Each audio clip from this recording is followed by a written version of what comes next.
Muslim kesayangan saya. Baik.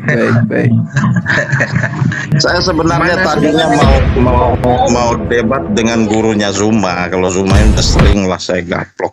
Ini siapa ini ya? Timothy ya?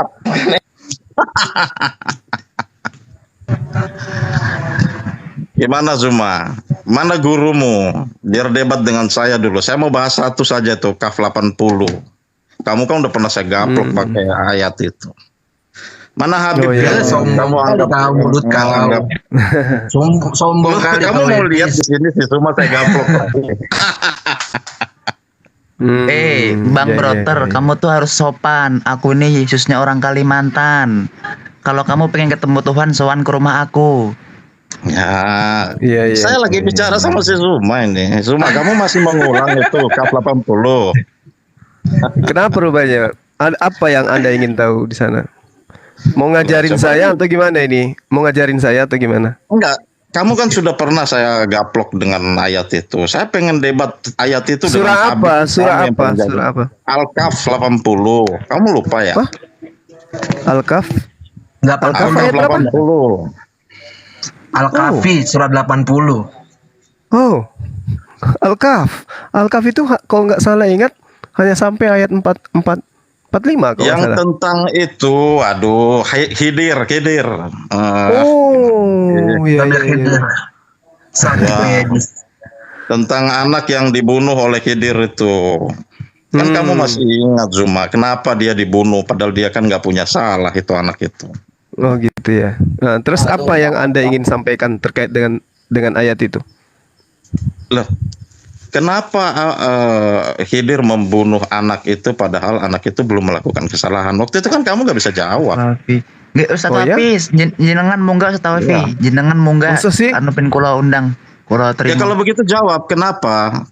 Supaya ini ada berapa banyak orang ini supaya dengar jawaban kamu lagi. Kenapa Khidir membunuh anak itu padahal anak itu belum melakukan kesalahan di mana dia akan menyesatkan orang tuanya. Itu kesalahan belum dia buat, tapi dia dibunuh. Oh gitu. Iya. Kenapa? Coba Zuma jelaskan. Menurut Anda kenapa kira-kira? Loh, kan saya tanya kamu Zuma. Loh, tadi katanya ini hebat sudah bisa ini. Udah bisa kalahkan kita, saya nggak bisa jawab. Berarti Anda kan tahu jawabannya. Oh enggak. Oh Anda nggak tahu. Saya Jadi tanya sama kamu. Loh, ya, sekarang kalau gitu, masalahnya sekarang kalau gitu, Anda datang ke sini. Masalahnya adalah kenapa Allah menyuruh Khidir membunuh anak itu. Padahal anak itu tidak melakukan kesalahan apa-apa. Oke, gitu. sekarang itu masalah dong. Ya, sekarang kedudukan Anda ini mau belajar atau gimana? Anda jawab saja. Jadi Anda saya percaya bahwa saya tanya dulu supaya saya dudukkan perkara ini, saya berhadapan dengan anak SD, anak SMP, anak SMA atau anak buta, kan gitu. Jawab saja Zuma. Kenapa Allah menyuruh Khidir membunuh anak itu padahal anak itu tidak melakukan kesalahan? Enggak, saya tanya dulu, ini mau belajar atau gimana? Nggak usah tanya yang tidak relevan, langsung to the point aja. Jawab pertanyaan saya aja. Kenapa Allah menyuruh Khidir membunuh anak yang tidak bersalah? Oh iya. Tahu jawabannya, tapi biar saya yang jawab. Enggak, Zuma aja. Iya. Kamu nggak akan bisa jawab. Memang kamu lebih pintar dari si Zuma. Orang ini kurang ajar dong sama Zuma. Berarti jadi kamu gini, menganggap Zuma ini nggak tahu apa-apa sehingga kamu yang menjawab pertanyaan itu. Coba Zuma jawab. Saya ini muridnya Bang. Muridnya Bang saya Bang. Jadi murid lebih pintar dari gurunya. Ya bukan, ibaratnya. Udah, kamu murid diam aja. Diam aja kamu murid. Suruh gurumu itu yang jawab. Karena dia nggak bisa jawab, makanya saya kejar Habib tadi. Saya mau dengar gimana jawaban Habib terhadap masalah ini. Silakan kamu jawab. Kan gini, Bung. Kamu katakan kami nggak bisa jawab. Padahal waktu itu kan saya udah jawab. Apa dasarnya kamu mengatakan? Sabar. Kenapa Anda mengatakan saya nggak bisa jawab?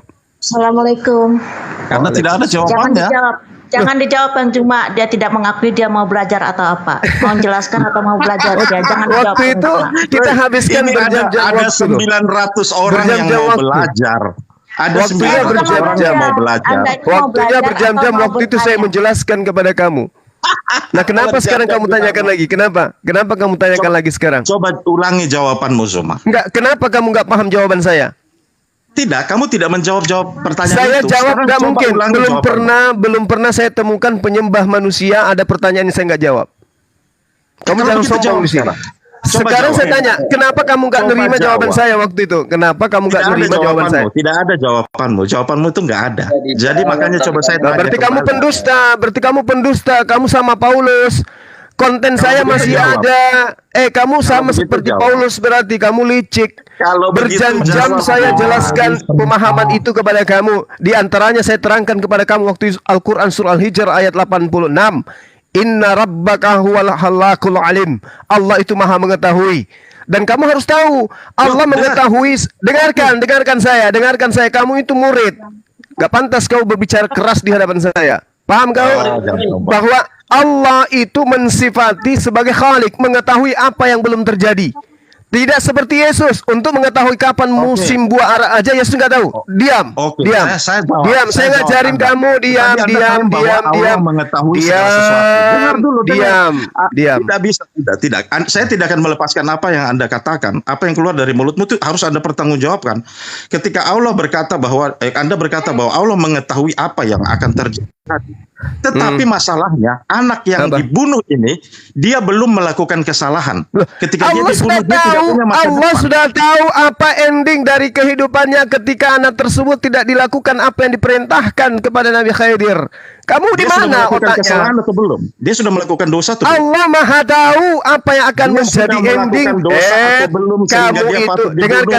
dengarkan saya. Kamu mengukur sudah kemampuan. melakukan dosa. Dengarkan. Dia Kamu sudah murid di melakukan sini. dosa atau belum?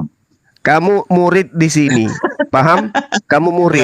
Kamu murid. Tidak, kamu tidak tahu apa-apa. Kamu tidak menjawab pertanyaan saya. Kamu Zuma. murid. Tidak. Sekarang Tidak. begini, saya tanya samamu. Menurut kamu yang namanya Tuhan pencipta langit dan bumi, ending daripada kehidupan makhluknya, apakah Tuhan itu belum tahu atau sudah tahu? Ya, Tuhan tahu, tetapi Tuhan memberikan. Sudah pilihan. tahu. Sabar. Kenapa? Tuhan tahu seribu. Dengar. Makanya saya bilang Kenapa Zuma. Yesus tidak tahu Zuma, kapan saya bilang, musim buah ara? Dengar Zuma. Kenapa Sebelum Yesus selesai tidak penjelasan tahu saya. kapan musim Belum buah ara? selesai penjelasan Kenapa saya. Kenapa Yesus selesai tidak tahu penjelasan kapan saya. buah ara itu berbuah? Belum selesai Kapan pohon ara itu penjelasan berbuah? saya. Belum selesai penjelasan saya. Dengarkan Belum saya. selesai Pertanyaan penjelasan yang sama. Kalau Allah Subhanahu wa taala melakukan satu pekerjaan itu disebabkan karena Dia Maha tahu apa yang akan terjadi tapi kenapa terhadap dia bunuh anak yang tidak bersalah? siapa bilang tidak bersalah? Anak itu mungkin dia bersalah. Kejahatan itu belum dia lakukan, Zuma. Dengarkan saya. Al-Quran menerangkan wa ammal gulamu fakana abahu mu'minaini fakhashina. Dengarkan. Kamu murid di sini. Kamu murid. Ayyurkahuma. Lalu tughyanan wa kufra. Apa yang diterangkan oleh Allah? Dia akan memaksa kedua orang tuanya kepada kesesatan, kepada kekafiran. Sebelum itu terjadi, sebelum itu terjadi, Allah menyelamatkan anak ini. Dengarkan. Dia sudah melakukan dosa atau belum? Dengarkan saya. Sebelum anak itu melakukan dosa atau belum? Jawaban saya dengarkan. Kamu bertanya sebagai orang yang fakir, orang yang buta huruf. Dengarkan. Dosa atau belum? Dengarkan saya menjawabnya supaya kamu bisa sadar, supaya kamu bisa waras. Ngerti kamu? Ya. Oke, silakan. Supaya kamu bisa waras kau. Dengarkan. Bedanya antara Tuhan saya dengan Tuhan kamu. Dengarkan. Kamu jangan malu. Jangan malu kalau saya membuka aib sembahanmu. Kau diam. Kamu diam kalau saya sedang menjelaskan. Berarti saya mampu menjelaskan. Dengarkan. Saya mampu menjelaskan, tetapi perangkat untuk menerima penjelasan saya di otakmu nggak ada. Paham kau? Jawab saja. Saya sudah jawab ini. Saya sedang menjawab. Saya sedang mau menjawab tuyul, tukang tahayul, penyembah manusia. Kau duduk cantik. Sebagai murid saya yang paling tertua, kamu sudah tua, jasadmu sudah mau pikun, tapi otakmu nggak berkembang. Paham kau? Justru otakmu yang tidak berkembang. Bagaimana mungkin Tuhan membunuh? Nah ini statusmu, Tuyul, statusmu ini kamu sedang bertanya. Berarti kamu yang nggak tahu. Saya tanya Allahu Akbar, Allahu Akbar, Allahu Akbar. Allah sudah menyatakan di dalam Al-Quran, fakhashina ayyurhikahuma tughyanan wa kufra. Anak ini kemudian oleh Allah diterangkan akan memaksa kedua orang tuanya yang sudah beriman, yang sudah mukmin untuk menjadi kafir kayak kamu. Sebelum itu terjadi kemudian, apakah dia sudah melakukan dosa? Apa dia sudah melakukan dosa? Allahu Akbar, Allahu Akbar. Tuyul penyembah manusia. Kan Allah sudah saya jelaskan kepadamu, tidak mensifati sifat Yesus yang tidak tahu musim buah ara. Allah menjelaskan dirinya, inna rabbaka huwal khallaqul alim. Dia maha tahu. Jadi sebelum anak itu dilahirkan sekalipun, Allah sudah tahu ending daripada kehidupannya. Paham kau? Allah sudah tahu seperti kamu. Dengarkan gurumu menjelaskan. Dengarkan gurumu menjelaskan. Tuhan tahu kau itu seperti apa nanti ujung kehidupanmu dan akan seperti apa nanti di neraka. Itu Allah sudah tahu. Tidak seperti Yesus. Musim buah ara aja Yesus nggak tahu. Bagaimana mungkin ada Tuhan seperti itu? Itu yang perlu kamu paham. Sementara hikmah dari apa yang dilakukan oleh Nabi Khidir dijelaskan, membuktikan bahwa Allah lebih tahu dari semuanya. Itu yang perlu kamu pahami. Ya, jadi kalau Anda membandingkan dengan apa yang kami sembah dengan sembahanmu, saya katakan kepada kamu, di Markus 11, Yesus tahu musim buah ara saja tidak? Markus 11 nomor 13. Saya bacakan samamu supaya kamu paham. Dan dari jauh Yesus melihat pohon ara yang sudah berdaun. Yesus mendekatinya untuk melihat kalau siapa tahu Yesus mendapatkan apa-apa dari pohon buah ara itu. Tetapi waktu Yesus tiba di situ, Yesus tidak mendapatkan apa-apa selain daun-daun saja. Sebab memang bukan musim buah ara. Ini Tuhanmu, jangan kau pakai standarnya dengan Tuhan saya. Paham sudah kau? Paham tak kau? Sok jagoan ya. Ya udah, silakan Dinda Indra Mose. Coba diterapi otaknya saudara kita ini. Lanjut. Ya tadi saya sarankan Bang Juma untuk bacakan dia ayat ruki aja. Siapa tahu bisa waras gitu Bang Juma. Sabar dengar supaya saya memberikan penjelasan supaya ya. Begini. Nah, sekarang kamu jelaskan, kau jangan banyak bertanya ya. Kalau kau banyak bertanya, nanti ku sentil kupingmu. Nah, kau jelaskanlah itu ayat, silakan. Oke, Zuma, begini ya. Apa yang Anda sampaikan tadi itu lucu betul. Kalau Anda berkata anak itu akan melakukan menyesatkan kedua orang tuanya, dia belum melakukan kejahatan itu. Bagaimana seseorang anak yang belum melakukan kejahatan, yang berarti dia belum berbuat dosa, tetapi disuruh dibunuh. Jika dalam konteks ini seperti itu, maka semua manusia, anak-anak itu harus dibunuh. Karena semua manusia akan melakukan kejahatan. Kejahatan apapun adalah kejahatan. Lalu logika karena Anda Tuhan apa yang Anda pakai? Tahu, karena Tuhan kita tahu ke depannya itu kayak gimana tuh anak. Iya, dia juga tahu bahwa Anda juga akan melakukan kejahatan. Berarti Anda juga patut dibunuh. Enggak gitu. Bang Edis, boleh saya tanggapi sebentar? Bang Edis, boleh saya tanggapi sebentar, boleh nggak? Anak itu sama sekali tidak melakukan kejahatan dan belum melakukan kejahatan. Ingat, dia belum melakukan kejahatan. Saya tanggapi 1 menit. Bang Edis. Saya tanggapi Bang Juma. Dinda, saya 1 menit Dinda. Suara saya kedengaran? Siap. Dengarkan begini, saudara Edis. Ya, Edis unyu-unyu, dengarkan saya. Kamu itu harusnya mandi lumpur aja online secara live. Saya tanya samamu, kalau itu dasar pikiranmu bertanya tentang itu, kamu coba telan 1 Samuel 15 nomor 3. Apa yang diterangkan di situ? Sabar kau. Sabar. Saya ini apologet. Saya ini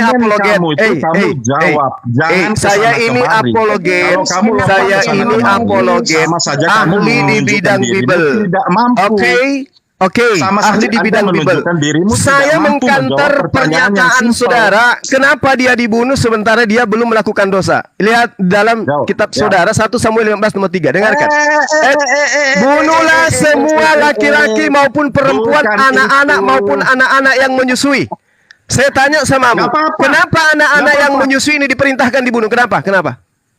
Dengar, waktu Tuhan Sejak- membunuh manusia Kau pada jawab dulu. zaman Kau Nabi jawab Nuh. dulu.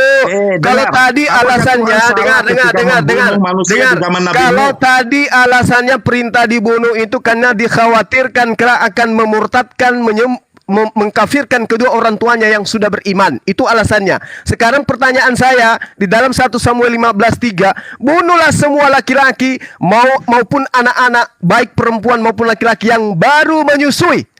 Apa alasannya anak yang baru menyusui dibunuh? Jawab sebelum gigimu kucabut. Cepat. Sudah. Tur ditabok sama kita. Tenanglah, Zuma. Jawab dia. Coba jawab yang dia. lain tenang. Coba yang lain tenang ya, supaya tertib ya.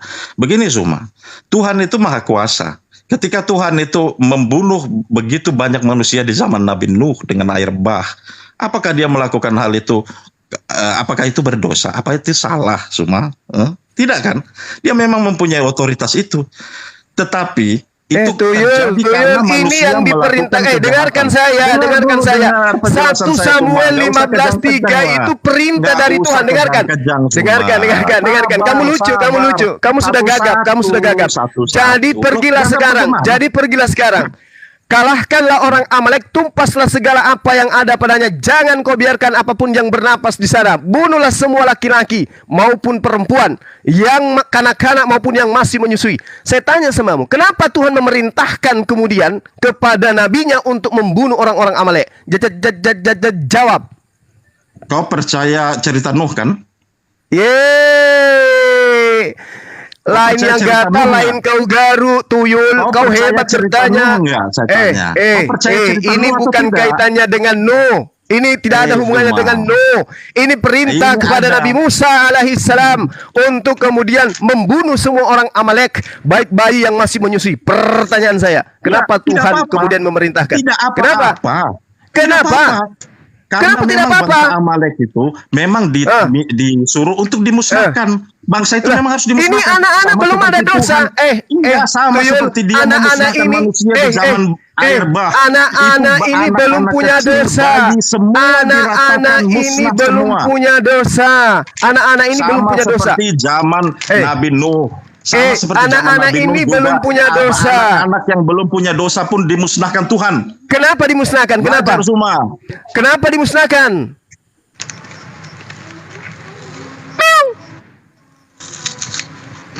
Itu ada kemiripan Edis dengan kisah Nabi Khidir tadi. Jawab itu kita tadi udah dijawab sama Bang Zuma.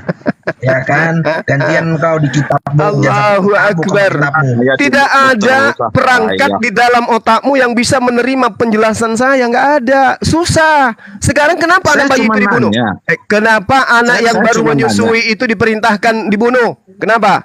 Apa alasannya? Kalau di Al-Quran, jelaskan Tuhan mengetahui kelak anak ini akan mengkafirkan kedua orang tuanya yang sudah beriman. Pertanyaan saya, 1 Samuel 15:3, kenapa anak yang baru menyusui diperintahkan untuk dibunuh? Jantung, jawab. Memang karena bangsa itu memang harus dimusnahkan karena mereka ingin memusnahkan bangsa Israel. Apa alasannya? Sabarlah satu-satu tertib. Kalau kamu nggak tertib, mulai nangis. Silakan Indra diambil alih. Orang ini sudah mulai menangis. Lanjut kita. Janganlah. Lanjut. Jadi begini bro. Setiap presiden itu pergi bro, itu pasti ada sniper bro. Ada sniper, ada juga pas pampres. Gini, nggak usah lari kemana-mana. Nggak usah lari kemana-mana. Jelas di situ itu ingin melukai presiden, maka tim pengamanan berhak mengeksekusi. Jangan tunggu ya, nggak bisa. Itu berarti Anda pengecut, Anda penakut. Berarti Anda penakut dong semua. Sama saja dengan Zuma ini Anda penakut. Tidak mau saya akan datang hanya bertanya, tapi tidak bisa dijawab juga. Saya sudah menjawab pertanyaan disampaikan oleh Zuma. Sekarang saya balik tanya, kenapa Khidir? Bukan bertanya, bukan. Loh, Kenapa Khidir membunuh anak yang belum melakukan kesalahan padahal anak ini belum melakukan penyesatan itu? Dia memberi contoh kepada Musa. Contoh apa yang ditunjukkan kepada Musa dari membunuh anak yang belum melakukan kesalahan? Ya sama saja ketika Nabi Khidir juga membolongi perahu. Contoh apa yang diberikan kepada Musa, saya tanya?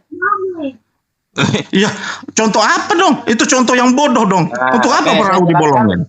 Saya jelaskan dari awal, kamu nggak usah ke situ. Jawab saja kenapa anak yang tidak bersalah itu harus dibunuh. Padahal anak itu, ketika anak itu dibunuh, dengar, ketika anak itu dibunuh, berarti dia tidak punya masa depan, gitu loh. Jadi masa depan apa yang dilihat? Bukankah takdir itu ada di dalam apa? Masa depannya itu di jannah, masa depannya itu.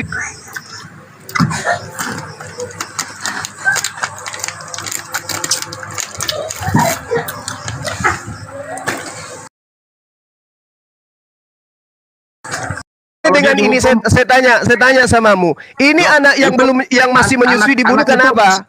Anak itu ini anak yang masih menyusui. Kenapa anak yang masih menyusui dibunuh? Apa jawabanmu? Jawabannya adalah bangsa Amalek itu memang ya, bangsa Amalek, tapi anak ini apakah sudah melakukan? Anak ini apakah sudah melakukan? Dia memang menurut ketetapan Tuhan dia harus dihilangkan. Nenekmu kiper, saya tanya anak ini apakah sudah melakukan, Tuyul? Loh, sama aja. Memang tidak, tetapi Tuhan berketetapan untuk memusnahkan sama seperti saya bilang. Memang tidak, otakmu yang berkarat, makanya jangan kau selalu makan makanan yang diharamkan Yesus. Berkarat otak kau itu. Berkarat otak kau.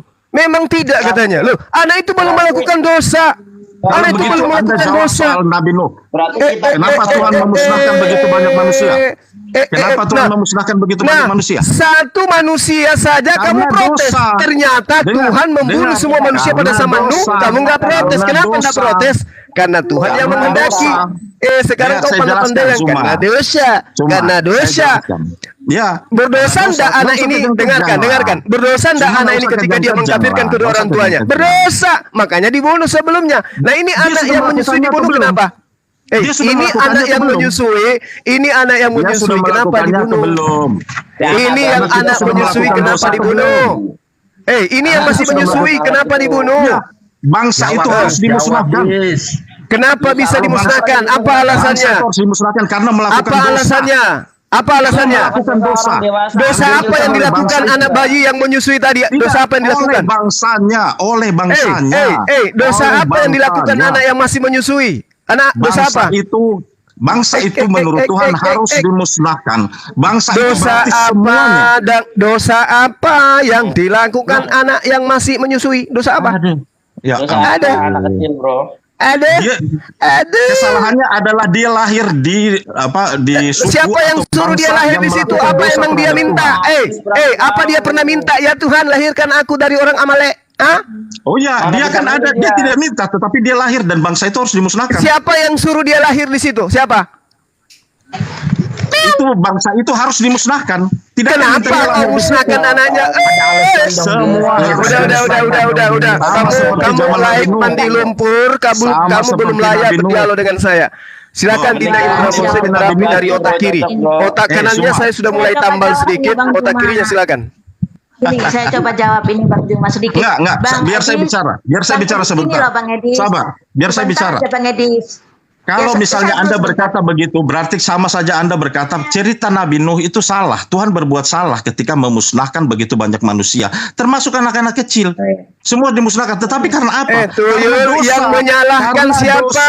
Tuyul yang menyalahkan siapa? Yang menyalahkan siapa? Saya tidak pernah menyalahkan Nabi Khidir, tidak pernah juga menyalahkan Nabi Musa, tidak pernah juga menyalahkan Nabi Nuh. Kamu itu yang menyalahkan Allah ketika memerintahkan kepada Nabi Khidir untuk membunuh pemuda itu. Suara turun ditarik Zuma, turunin Bang Zuma. Soalnya sudah babak belur, ganti lagi. Bentar, host. Oke. Aku bilang ke Bang Juma dulu. Bentar, host. Gimana, Dinda? Diam dulu. Aku bilang ke Bang Zuma. Bang Zuma, harusnya dia menyalahkan Nuh. Nuh itu yang melihat auratnya itu siapa? Yang dikutuk siapa? orang nggak tahu apa-apa Harusnya. tiba-tiba kena kutukan itu Kan'an. Coba dibaca ayatnya Bang Juma. Nggak tahu apa-apa tiba-tiba dikutuk coba. Allahu Kalau saya jadi Akbar. Kan'an saya protes. Lalu saya ini salah apa? Oh, saya nggak apa-apa dikutuk saya. Allahu Tujuan dia kan Allah, bapaknya menghujat, yang tujuan dia dikutuk cucunya. menghujat. Ya, tujuan dia menghujat. Jadi kesalahan Nabi Khidir cuma membunuh satu anak-anak. Kesalahan di enggak mereka salah, yang enggak tentang salah, Nabi jangan bilang salah. Nuh sama Jangan itu tadi penyesatan, kan jangan. banyak Jangan anak penyesatan, kecil itu Nabi bukan nggak salah, itu mikir perintah Allah. gitu. Bukan kesalahan, bukan. Jangan Itu melakukan perintah perintah. perintah Allah. Pandangan Bunda. mereka, pandangan mereka. Dinda, pandangan mereka Jangan, menurut itu saudari kesalahan, kita. Itu perintah Allah. Itu perintah Allah. Pandangan mereka menganggap bahwa Nabi Khidir itu salah. Itu pandangan mereka. Kalau kita nggak Iya, ada salahnya, Nabi itu salah nggak ada. Oke, lanjut. Semuanya Saya jadi karena pening. Nabi benar. lanjut, Gimana lanjut, Mas lanjut. Zuma? Ya, Gas Ya, lagi. naikkan. Dia- Adinda saya belum dapat jatah soalnya.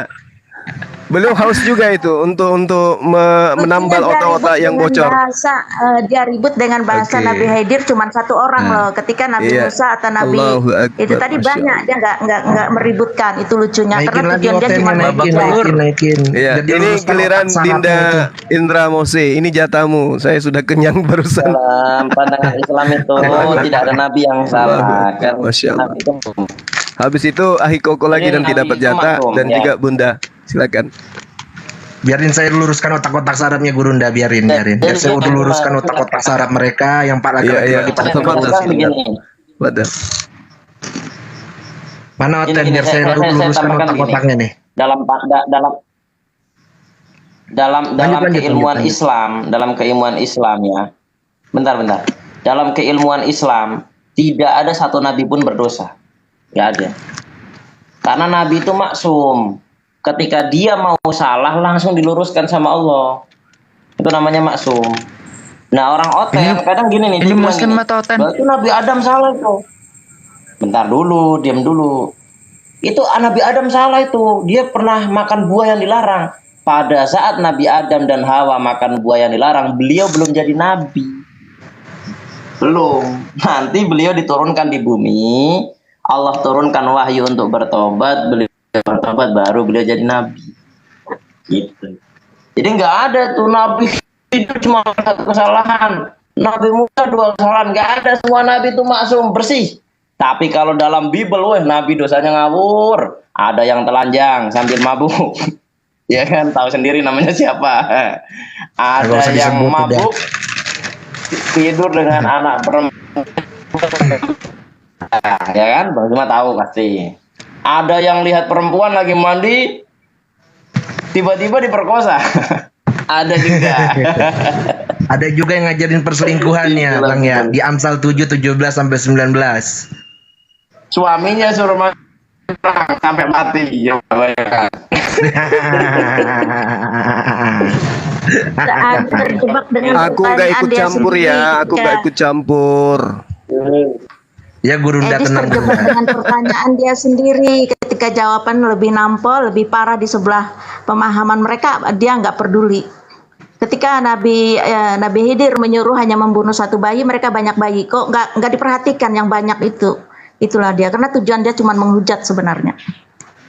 Ya, gini. Jadi saya jelaskan kisah ini padatnya ya, lengkapnya. Bahwasanya suatu ketika Nabi Musa ketika memberikan ilmu kepada Bani Israel dalam suatu kajian, selesai sholat, Nabi Musa memberikan kajian ilmu kepada Bani Israel. Ada satu orang Bani Israel, dia bertanya, "Wahai Musa, siapa orang yang paling mengetahui?" Ya kan? Nah, Nabi Musa, siapa orang yang paling ilmu di dunia ini? Nabi Musa menjawab, "Saya." Padahal kalau seandainya pertanyaannya siapa yang paling berilmu di kalangan Bani Israel, jawabannya Musa benar karena dia adalah nabi dan rasul. Tapi ini pertanyaannya Bani Israel, siapa paling berilmu di muka bumi ini? Musa menjawab, "Saya alaihissalam." Kemudian Allah langsung seketika itu pula menegur, "Sesungguhnya wahai Musa, ada orang di belahan bumi lain yang mengetahui ilmu yang kau tidak tahu. Namanya Khidir atau Khidir." Nabi Musa langsung bertobat dan langsung minta kepada Allah, "Ya Allah, temukan saya dengan dia." Akhirnya Nabi Musa pergi dari arah negara Palestina terus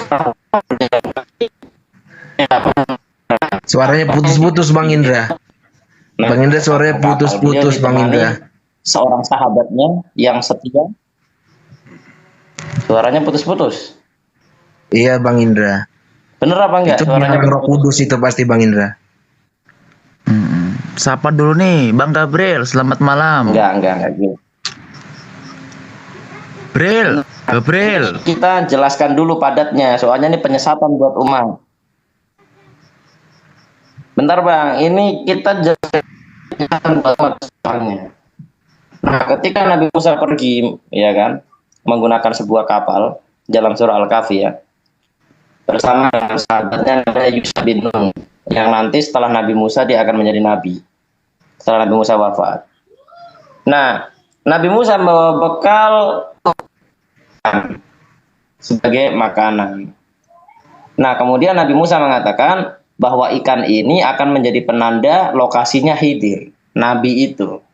Menurut para ulama diperkirakan bahwa nabi itu adalah nabi untuk orang-orang di sekitar Turki. Karena berdasarkan geografi yang dikatakan dalam Al-Quran dan hadis, Nabi Musa berjalan ke arah utara dari Palestina dan mengembara di sebuah lautan. Nah, lautan itu diperkirakan Turki. Nah, suatu ketika sedang berlayar, ya kan, tiba-tiba tatkala itu Yusha bin Nun melihat ikan yang tadinya mau dijadikan makanan lompat ke laut.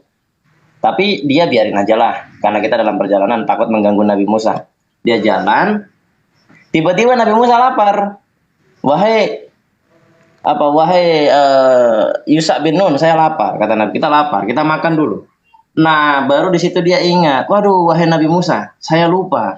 Ikan tadi di tengah perjalanan di sekitar sana, dia lompat ke laut. Oh, itulah tanda-tandanya Nabi Khidir di situ. Akhirnya balik lagi tuh kapalnya. Balik lagi sampai di situ, barulah mereka geser ke kapal yang lebih besar.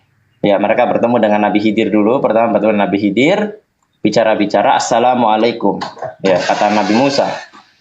Kemudian Nabi Khidir menjawab, Waalaikumsalam. Ya kan? Apakah itu salam yang ada di badan negerimu? Iya. Apakah kau Musa Bani Israel? Iya, saya Musa Bani Israel. Oh, berarti Allah telah menurunkan wahyu kepada saya, bahwasanya aku akan bertemu di tempat ini dengan kamu. Nah, ini menunjukkan bahwa syariat nabi-nabi terdahulu, salamnya itu cuma Assalamualaikum. Tetapi di zaman Nabi Muhammad ditambah sama Allah, wa rahmatullahi wa barakatuh. Jadi selamatnya dapat, rahmat kasih sayangnya dapat, berkahnya dapat. Tapi di zaman Nabi Musa, Nabi Khidir cuma Assalamualaikum. Jadi memang luar biasa umat Nabi Muhammad. Tatkala ketemu, tiba-tiba Nabi Khidir, karena dia orang yang terkenal sangat baik, dia seorang nabi, ditawarkan sebuah perahu atau kapal tunggangan. Maka naiklah mereka bertiga ke kapal itu. Untuk sampai di pelabuhan yang akan Nabi Khidir ajak. Kemudian sebelum naik ke kapal, Nabi Musa bilang, sesungguhnya saya salah menjawab. Begini. Tapi kata Nabi Khidir, wahai Musa, ilmuku ini ilmu sulit. Kau tidak akan sabar bersamaku, kata Nabi Khidir. Terus kata Nabi Musa, insya Allah aku akan sabar. Kalau begitu kau ikut saya. Nah, setelah ikut, dikasih tumpangan perahu gratis. Sebelum kapal itu sandar di dermaga, Nabi Khidir itu mencabut salah satu papannya. Jadi kapalnya itu rusak. Wah, Nabi Musa langsung marah. Karena namanya seorang nabi itu pasti sifatnya paling baik. Langsung, wah Khidir, kamu nih apa-apaan? Ini nahkodanya baik sekali. Kita dikasih tumpangan gratis nggak bayar. Kita bukannya bilang terima kasih, malah dirusak kapalnya. Kata Nabi Khidir apa? Saya kan dari awal sudah bilang, kau nggak akan sabar ikut sama saya. Kata Nabi Musa, izinkanlah saya untuk mengikutimu lagi. Tolong maafkan saya. Kata Nabi Khidir, ya oke. Setelah itu mereka berjalan. Tatkala mereka berjalan, ya kan, ketemu anak-anak lagi bermain 3 orang. Nabi Khidir langsung ambil yang satu, dipelintir kepalanya, mati seketika. Ini yang ditanyakan sama si Edis kan, ya kan. Nabi Musa lebih marah. Ini kejadian paling parah lagi. Tadi cuma ngerusak barang, ini bunuh orang. Kata Nabi Musa, wahai Khidir, kamu ini gimana? Orang ini belum dewasa, belum punya dosa, kau pelintir mati gitu kan. Kata Nabi Khidir apa? Saya kan udah bilang sama kamu Musa, kau nggak akan sabar ikut bersama saya. Kata Nabi Musa, sekali lagi saya salah, saya bantah kamu, putus, kita pisah. Ya sudah, akhirnya mereka jalan lagi ke sebuah negeri dan mereka bertiga lapar. Nabi Musa, Nabi Khidir, dan Yusha bin Nun lapar. Mereka bertiga lapar. Akhirnya Nabi Khidir karena dia orang setempat, Nabi Musa pendatang sama Nabi Yusha, mereka malu-malu. Nabi Khidir berkata, adakah di antara penduduk negeri ini yang mau sedekah? Kami ini musafir. Musafir itu berhak menerima zakat, berhak menerima sedekah. Jadi syariatnya sama dengan Nabi Muhammad. Orang yang dalam perjalanan itu berhak menerima zakat, berhak menerima sedekah. Tapi negeri itu minta permintaan ten. Ya, silakan. Tapi negeri itu memang pelit sekali. Tidak ada yang mau sedekah, biar air. Nggak ada yang mau. Akhirnya mereka duduk-duduk dan kemudian mereka melihat rumah yang hampir roboh. Ya, jadi rumahnya itu sudah reot gitu. Nabi Khidir datang, temboknya dilurusin lagi biar nggak jatuh gitu. Kata Nabi Musa begini, kenapa kok nggak minta upah? Tadi kita minta makanan sama minuman, orang situ bilang, kau kerja apa baru meminta makan sama minum sama kita? Kau kerja dulu, padahal mereka udah capek. Nah sekarang kita udah kerja, Khidir. Ini rumahnya orang udah kita minta upah. Kata Nabi Khidir, berarti kita memang putus. Kau protes saya lagi untuk ketiga kalinya. Udah selesai. Kata Nabi Khidir, saya akan jelaskan sama kamu. Yang tadi saya katakan, kau tidak akan sabar ikut bersamaku. Yang pertama, ketika kita dikasih pertumpangan kapal gratis, tapi malah saya bolongin itu kapalnya. Kamu tahu Musa, secara pandangan memang salah, tetapi ada kebaikan yang kau tidak tahu. Makanya Allah katakan kepada kamu, ada seorang manusia yang diberi ilmu sama Allah, yang kau Musa, kau tidak punya ilmunya. Yaitu apa? Bahwa di depan sana, di pelabuhan sana ada raja yang zalim. Ketika raja itu melihat yang sandar kapalnya bagus, dipalak gitu loh. Kalau zaman sekarang premanisme, jadi kapal yang bagus itu dipalak, harus bayar upeti. Nah akhirnya sama Nabi Khidir dirusak biar nggak dipalak. Kata Nabi Musa, ternyata begitu ya, bagus juga gitu. Akhirnya yang kedua, anak kecil yang saya pelintir kepalanya sampai mati, ya. Bahwasanya Allah mewahyukan kepadaku Musa, anak ini anak satu-satunya. Anak ini anak satu-satunya, bapak ibunya sangat cinta dan selalu menuruti permintaannya. Tetapi Allah, ya kan, memberikan tahu kepada saya, memberi wahyu bahwasanya kelak ketika dia dewasa, ketika dia balik, sudah jatuh hukuman. Sudah jatuh hukum ya, balik ya. Orang ini akan cenderung syirik. Syirik ini menyekutukan Allah, dosa paling besar. Dan diperkirakan orang tuanya akan mengikutinya karena dia ini sangat menarik buat anaknya, orang tuanya, karena anak tunggal. Akhirnya daripada tiga-tiganya dosa, mending saya bunuh dia dari awal. Dianya tidak dosa, dua orang tuanya juga tidak dosa. Kata Nabi Musa, ternyata begitu ya. Berarti ada kebaikan di balik keburukan.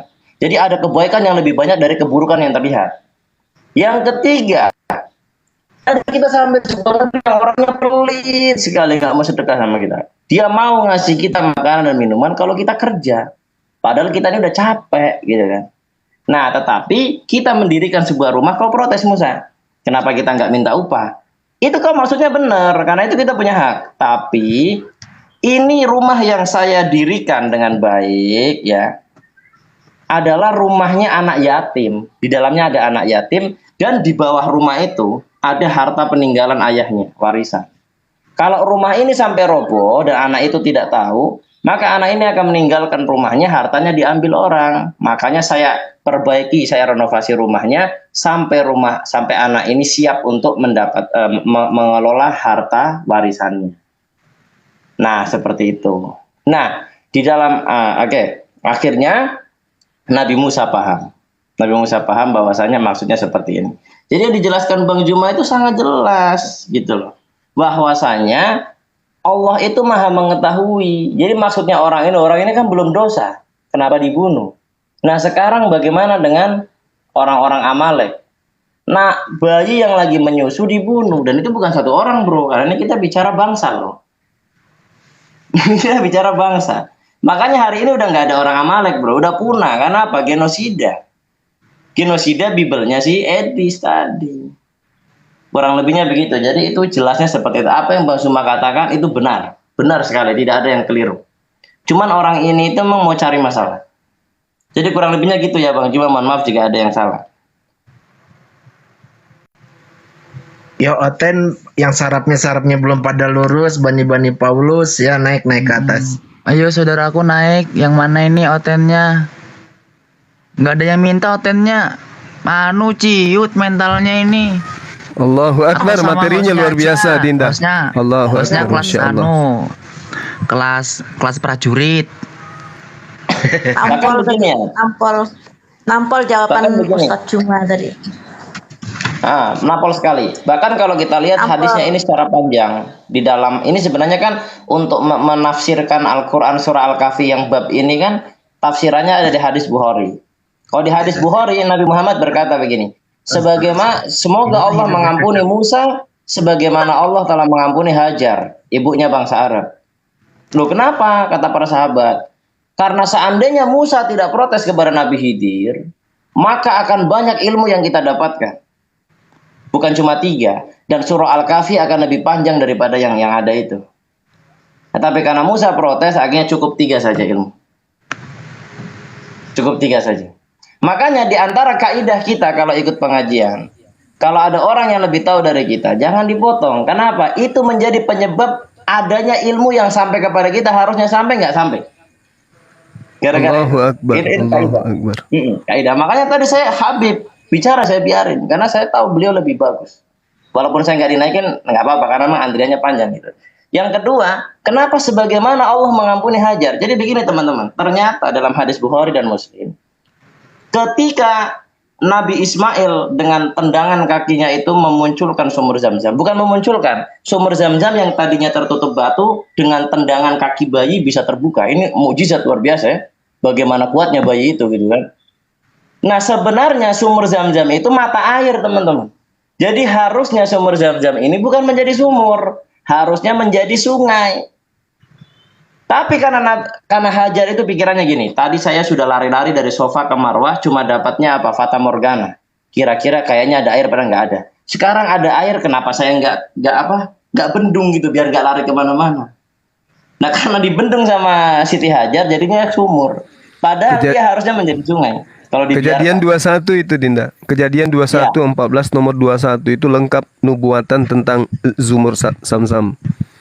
Betul Bang Juma. Jadi sebenarnya itu akan jadi sungai. Makanya sampai hari ini sumur Zam-Zam itu jutaan manusia minum setiap hari, bukan setiap tahun. Karena haji umroh itu nggak pernah berhenti. Dan juga warga Mekah juga minum sampai diekspor itu ke Indonesia. Ada yang 500 mili, 100 mili gitu ya, Bang Juma, 1 liter. Nggak pernah habis. Karena itu sebenarnya itu mata air sungai, bukan sumur itu. Nah kurang lebihnya gitu. Nah itu kaidah ilmu artinya apa? Oten tadi sebenarnya kalau dia dengarkan apa yang Bang Juma ceramahkan dalam jawabannya, dia akan dapat ilmu yang banyak. Waktu ini tidak sia-sia. Tapi karena dia itu memotong akhirnya putus, dia cuma dapat ilmu sedikit. Kurang lebihnya gitu. Jadi sebenarnya kita harus biarkan orang itu bicara. Kalau kita memandang orang itu lebih tahu, kita biarkan sampai selesai. Karena dengan kita memotong, jadinya itu kayak kisah tadi Nabi Musa dan Hajar. Harusnya banyak ilmu, jadinya sedikit ilmu. Artinya para ulama mengatakan harusnya manfaatnya banyak, malah jadi sedikit. Kurang lebihnya gitu. Tapi ya itu sudah qadarullah, sudah takdir Allah. Kurang lebihnya gitu teman-teman. Halo Bang Magenta, apa kabar? Salo ini. Waalaikumsalam warahmatullahi wabarakatuh. Lah, kok turun? Loh, ini orang gimana sih? Bang Zuma. Assalamualaikum Bang Zuma, mau nanya Bang Zuma. Waalaikumsalam warahmatullahi wabarakatuh. Ya. Mau nanya di kejadian 28 ayat 22 itu bunyinya gimana ya Gurunda ya? Kejadian berapa? 28 tentang malaikat dan Nabi Abraham gitu. Kejadian berapa? Kejadian 28 ayat 22. Oh, kejadian 28. Kejadian 28. Kejadian 28 itu terkait dengan Nabi Yakub. Ya, kenapa dia? Bisa dijelaskan nggak itu maksudnya apa Gurunda? Saya yang punya batu itu. Nah, kalau itu beliau Dinda Indramosi, beliau itu pakarnya. Jadi ketika dikatakan dan batu yang kudirikan sebagai tugu ini akan menjadi rumah Allah atau bait Allah, dari segala sesuatu yang engkau berikan kepadaku akan kupersembahkan 1/10 kepadamu. Ya, ini syariat daripada keturunan Nabi Yakub alaihissalam. Dan memang Nabi Yakub ketika beribadah selalu mengambil batu tugu diminyaki, kemudian beliau sujud untuk menyembah Allah menghadap kepada batu tugu tersebut. Seperti itu. Mungkin di data nomor 18-nya kalau nggak keliru saya. Silakan Dinda Indra dijelaskan kepada sahabat kita. Beliau sebenarnya sudah tahu. Selamat malam Bang Meledak. Ini dari ini Muslim siapa sih atau yang- Kristen? Si penghujat. Siapa itu? Haleluya. Halilintar. Silakan Kamu itu- Dinda Indra, silakan. Saya Pemain baru tua masuk kau mulu. bilang Ganti-gantilah kau bilang pemain mudanya penghujat. otennya. Nggak sopan kami itu. Apa ada bapakmu kuhujat maka kau bilang saya penghujat? Hah? Gua bukan Lah saya nggak yang ngomong. menghujat Bang, emang kenyataannya realitasnya punya Yang lato-lato kenyataan kok. itu Allah kau itu memfitnah An-Nisa 175 itu. Agamamu Itu itu baru. memang adalah agama hujatan yang menghujat Sejak Tuhan ada dihujat. agamamu, agama kau itu Nabi-nabi memfitnah dihujat. semua agama di luar Islam. di dalam tahu nggak? kitabmu itu Sejak apapun ada dihujat, Al-Qur'anmu, Tuhan semuanya dihujat. menghujat. Nabi-nabi Ya kan? dihujat. Ketika orang Quraisy sudah semua tahu itu dihujat di dalam dongeng, kitabmu lalu itu. dipaksakan sehingga mereka dituduh kafir. Di Padahal kitab- orang Quraisy sudah bilang bahwa itu adalah kitab dongeng Paulus terdahulu. yang mengatakan Lalu Kristen itu dipaksa kafir dengan lebih dulu. pedang. Galatia Ketika 2 itu nomor pedang 14. diangkat, lalu mereka tunduk, lalu mereka dikatakan Paulus kafir. yang mengatakan pertama kali Kristen itu adalah kafir. Langsung di mute ya, terguncang Paulus langsung yang terguncang mengatakan ya. pertama kali bahwa Kristen itu kafir, Orang laknatullah. Quraisy Itu ketika Paulus yang disampaikan mengatakan. berita itu mereka bilang orang apa? Quraisy itu, Sungguh orang itu adalah Quraisy itu dongeng-dongeng dibacakan siang dan 600 malam tahun, dan dibantu 600 oleh tahun orang-orang kemudian karena mereka sudah yang tahu itu adalah mengatakan dongeng. kafir Tetapi pertama karena mereka kali nggak itu terima, adalah lalu Paulus mereka dikatakan kepada kafir, Kristen. diperangilah mereka. Tertulis di Sesudah dalam mereka Yohanes diperangi, di lalu dalam mereka dipitnah, Galatia mereka 2. yang memerangi. Galatia 2 Paham kan? nomor 14. Makanya, Kristen laknatullah sadar itu dirilah. disebut sebagai Makanya kafir oleh bendera Paulus itu ada gitu. gambar pedang, betul nggak? Ya, Ayo ya. jawab. Pak Meledak, Makanya ada Pak nggak itu Meledak gambar menaik. bendera, gambar Ya. pedang, betul nggak? Satu-satunya agama Jawab. yang didirikan Jawab atas dulu, nama cuma pembunuhan jangan makin itu bodoh hanya kamu, Kristen. Satu-satunya agama Jawab yang dulu, didirikan ada nggak itu atas pembunuhan, satu-satunya agama di-mute yang kan, didirikan di mereka atas terguncang mulai pembunuhan itu di-mute. adalah Kristen. Itu makanya Kalau tidak orang ada datang itu pembunuhan, bagus-bagus. kalau tidak ada Kalau pembunuhan tidak terhadap dipaksa anak orang Maria, Quraisy, karena mereka maka itulah disebut kemudian kafir. dia Seperti di Al-Furqan tidak ayat akan 14, mungkin Al-Furqan ayat 4 dan 5 dikatakan kalau apa? tidak ada Itu pembunuhan, adalah dongeng-dongeng yang maka terdahulu. Kristen tidak Ketika punya mereka Tuhan, tidak mau, gitu. mereka dipaksa lalu disebut dengan kata kafir. Karena mereka udah tahu apa kata di Al-Furqan ayat 4 dan 5. Sesungguhnya itu yang kau sampaikan adalah dongeng-dongeng terdahulu. Tetapi mereka dipaksa. Sehingga mereka itu diklaim menjadi apa? Tulisan di Menjadi Matius kafir. 5 ayat 22. Matius 5 ayat 22. Diam kau. Kok Lu udah otennya tahu, kok dia ada gini ya? perkataan kafir di Matius 5 ayat 22. Iya betul. Galatia 2 nomor 14, Paulus mengatakan orang yang tidak bersunat adalah orang yang hidup secara kafir. Siapa orang yang tidak bersunat itu? Kristen laknatullah alaih. Biar Paham ya? dia bertanya. Yang di bawah ya. Kegiatan.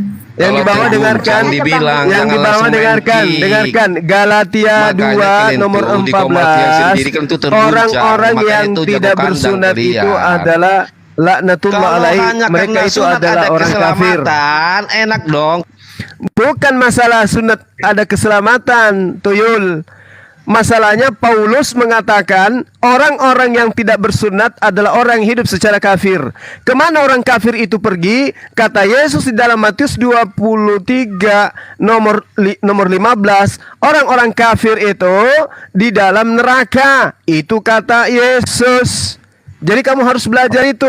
Kemudian di dalam rumah ibadahnya orang Yahudi, di dalam kitab Yehezkiel 66 nomor 9, 44 nomor 9, jelas sekali dikatakan bahwasanya orang-orang tidak bersunat haram hukumnya masuk ke dalam bait suci, apalagi ke surga. Jadi jangan mimpi kau meledak. Lanjut. Assalamualaikum warahmatullahi wabarakatuh, Bang Juma. Apa kabar? Waalaikumsalam warahmatullahi wabarakatuh. Sehat. Bunda Alhamdulillah. Imo, Bangku, lanjut Bang. Kalau ada hoten saya turunkan aja Bang. Saya izin. Nana 50 naikin tuh. Biar ada. Nana 50 naikin tuh, Nana 50 tuh. Coba kalau ada hotel naik, gini, biarkan dia bertanya. Nanti pertanyaan kan kadang nampol dia sendiri. Kayak tadi kan seru gitu loh. Biarkan dia Ya, bertanya. Dinda Indra Mose dan Bang Koko di handle mereka ya. Siap. Oke. Saya nyimak. Siap. Kalau ada yang hebat, kalau cuman kayak Halilintar tadi itu penjual obat aja tuh yang nggak pantas itu dia. Biar ku tabok nanti atu-atu. Tapi silakan. seru Bang Juma kalau mereka bertanya itu seru ketika jawaban itu luar biasa gitu loh. Kayak tadi kan seru ketika dia bertanya tentang Nabi Khidir, ketika dia dia menjawab tentang masalah Nabi Musa, dia kaget kan, dia nggak terima. Lebih banyak yang membunuh siapa gitu loh. Itu jadi saya mendengar tadi, tapi dia nggak sanggup menerima kenyataan bahwa mereka lebih parah membunuhnya. Nabi Khidir kan cuma satu, mereka ribut gitu loh. Malah senang kalau mereka bertanya tuh nampol biasanya. Iya, betul. Membunuh anak-anak, ya. Mereka protes. Membunuh Tuhan nggak protes. Biar ku tabok tuh bibirnya tuh tadi tuh. Udah tahu di Matius 5 ayat 22 udah menjelaskan itu. Ya kan, Bang Zuma membunuh Tuhan nomor tidak protes, Bang Zuma. Tolong. Satu-satunya agama di atas muka bumi ini yang didasari atas pembunuhan sehingga mereka punya Tuhan hanya Kristen. Laporkan itu kalau Anda keberatan dan saya akan buktikan di pengadilan. Roma 14 nomor 9, Kisah Para Rasul 2 nomor 36. Yesus yang kalian salibkan itu setelah menjadi mayat, dia bangkit kemudian untuk menjadi Tuhan. Hai, lanjut. Jadi Kristen punya Tuhan atas dasar pembunuhan. Tuhan gitu, Bang Zuma. Gimana Dinda? Berarti kalau belum sempat mati nggak jadi Tuhan ya? Oh, nggak jadi Tuhan, harus mati dulu. Nggak sempat itu Roma 19 ayat 4 itu. Harus jadi mayat dulu dia. Iya, mayat, betul. Bang Meledak naik lagi tapi bertanya gitu. Nanti kan jawabannya manis Bang Meledak. Mau naik, nanti saya turun. Iya. Silakan. Saya pengen dengar jawabannya nanti kan. Nampol nggak gitu. Kayak tadi udah nampol tadi. Seru. Nabi Khidir cuma membunuh satu. Itu Amalek tuh membunuh berapa gitu loh. Kok nggak mau gitu loh. Nggak terima. Katanya perintah Tuhan. Terus yang Nabi Khidir itu apa? Artinya kan sudah tahu gitu loh. Cuma satu orang loh, ribut. Nggak salah Bunda. Bang Juma kalau ingat coba ada ayat di Bible itu yang tawanan-tawanan perempuan kalau perawan dinikahi. Kalau nggak perawan dibunuh itu ada apa enggak ya Bang Juma ya ayat itu kayaknya. Bilangan 31 nomor 18. Bilangan 31:18. Jadi kalau perawan dijadikan istri, kalau nggak perawan bunuh. Ya, bunuh bantai. Itu tahu dari mana perawan nggak perawan kalau nggak dicoba gitu loh. Iya, betul. Pencabulan dulu. Gitu kan.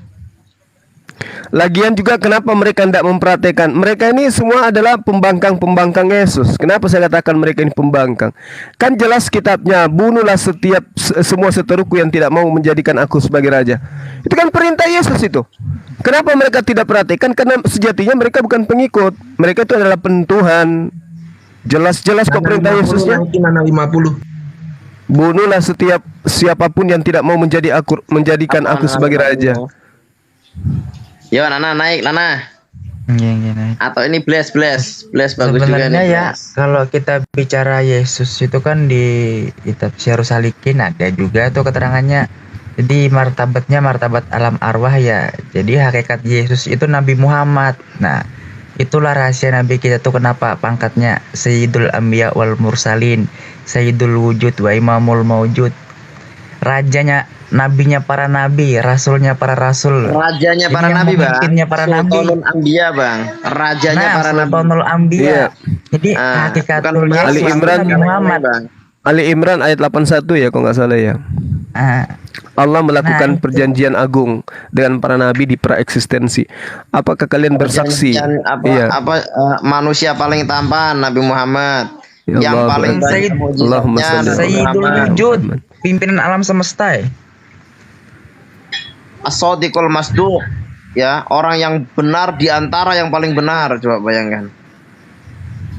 Insyaallah ya Rasulullah ya salam. Sultanul Anbiya, Nabi Muhammad adalah nabi yang paling mulia di seluruh dunia.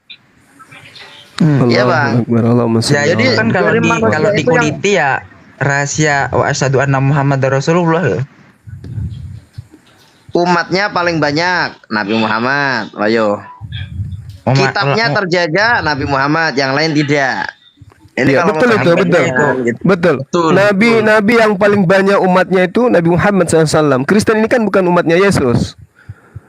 Mereka ini umatnya Paulus dia. Dan saya 26 itu. Ya, dan saya impakkan umur saya untuk menjelaskan kepada oten-oten bahwa mereka ini bukan pengikut Yesus. Dia ini adalah pengikut Yohanes 8 nomor 44. Iblislah yang menjadi bapakmu. Itu dia. Burunda bisa jelasin di Matius 7 ayat 23 enggak Burunda? Itu yang endingnya sakit banget itu. Saya baca. Matius 7:15. 23 yang terkait dengan nabi palsu itu ya? Oh, bukan. Yang diusir kemudian. Ya, Kemudian mereka. Iya. Jadi Bang, memang mana tuh Hafiz Bible, Bang? Insya Allah. Jadi memang jelas sekali dikatakan di Matius 7 itu kan. Pada hari terakhir banyak orang yang akan berseru kepadaku, kurios. Nah, siapa yang berseru Tuhan kepada Yesus? Islam, Hindu, Buddha, atau Oten? Kan gitu. Nah, terus kemudian ketika dikatakan seperti itu, mereka diusir. Enyahlah daripadaku, engkau semua pembuat kejahatan. Nah, pertanyaannya, kemana perginya pembuat kejahatan ini dijawab oleh Yesus dalam Matius 13 nomor 50. Pembuat kejahatan itu akan dilemparkan ke dalam api neraka. Oh my God. Sangat mengerikan Gurunda. Allah Akbar. Ayo Gurunda, kita sambut dulu Bang Bless. Selamat malam Bang Bless. Selamat malam, Bless. Ya, Persiapan kalau saudara ini Kristen, ini jatahnya Dinda saya Indra Mose. Silakan. Botrek ready ya. Lah keluar.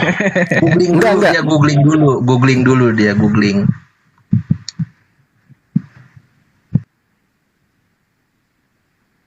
Halo Bang Bless.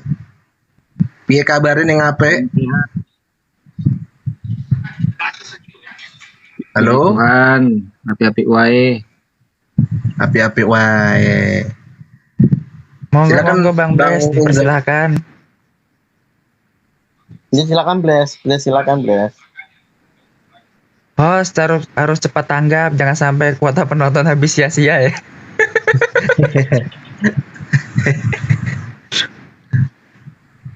Botrek, Paramek, sebelumnya salam tentang sakit kepala, bintang 7.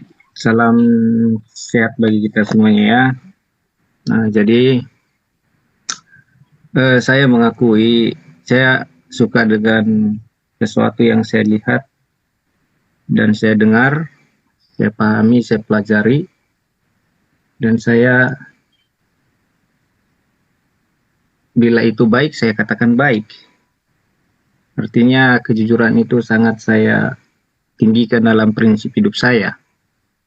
Saya tidak akan berbohong. Jadi memang di antara di debat lintas agama yang saya lihat, kalau ya saya jujur ya, kalau Bang Juma ini orangnya pintar, ya banyak kuasai firman Tuhan, Alkitab, ya itulah hebatnya beliau. Tapi dalam pemahaman Alkitab, saudaraku, khususnya Bang Juma, Alkitab itu bukan hanya dibaca, tapi dipahami, benar-benar dimaknai, dipahami, bukan dengan asumsi diri pikiran kita sendiri. Saya mau tanya nih sama Bang Juma yang pintar nih. Bang Indra aja. Enggak, saya ini dengan Bang Juma, saya gimana ya, kalau mengilahkan manusia kan tidak boleh kan, cuma saya agak kagum dengan beliau ini. Bang Juma kalau baca Alkitab itu, tolong jawab jujur ya atau tidak, itu aja. Berdoa enggak? Itu aja pertanyaan saya Bang Juma, terima kasih. Tapi jangan diturunin dulu saya ya. Pertanyaannya berdoa sama siapa dulu nih? Emang ada syariatnya sebelum baca Bible harus tawud gitu. Oh iya, Saya lebih udah 40 tahun saya ini bisa baca dari umur 7 tahun Bible itu saya berdoa dulu, Pak. Ada perintahnya nggak? Berdoanya ke siapa? Bible. Bentar Bang, Ya. perintahnya ada nggak di Bible? Kalau kau baca Bible, bacalah doa, ada nggak? Kalau di Al-Quran nggak ada ditulis, tetapi hadis boleh kan? Nah, seperti itulah ini Di saya Al-Quran ada ada bro, ininya. ya, di Al-Quran ada bro. Fa'idha qara'nal Qur'an fasta'id billahi minasyaitonir rajim. Ketika kau hendak membaca Al-Quran, berlindunglah kepada Allah dari godaan setan yang terkutuk. Di dalam doktrin iman saya, kalau baca Bible itu, Alkitab itu harus berdoa. Ya, di mana dalil bro? Bro, dalil bro. Dalilnya bro, perintahnya bro. Contoh. Iya. Karena Di firman Tuhan Matius ini atau di Yohanes atau di Roma berapa, Korintus berapa gitu bro. di Alkitab dikatakan segala tulisan Allah itu bermanfaat. Ya, semua ada manfaatnya. Nah, makanya saya imani.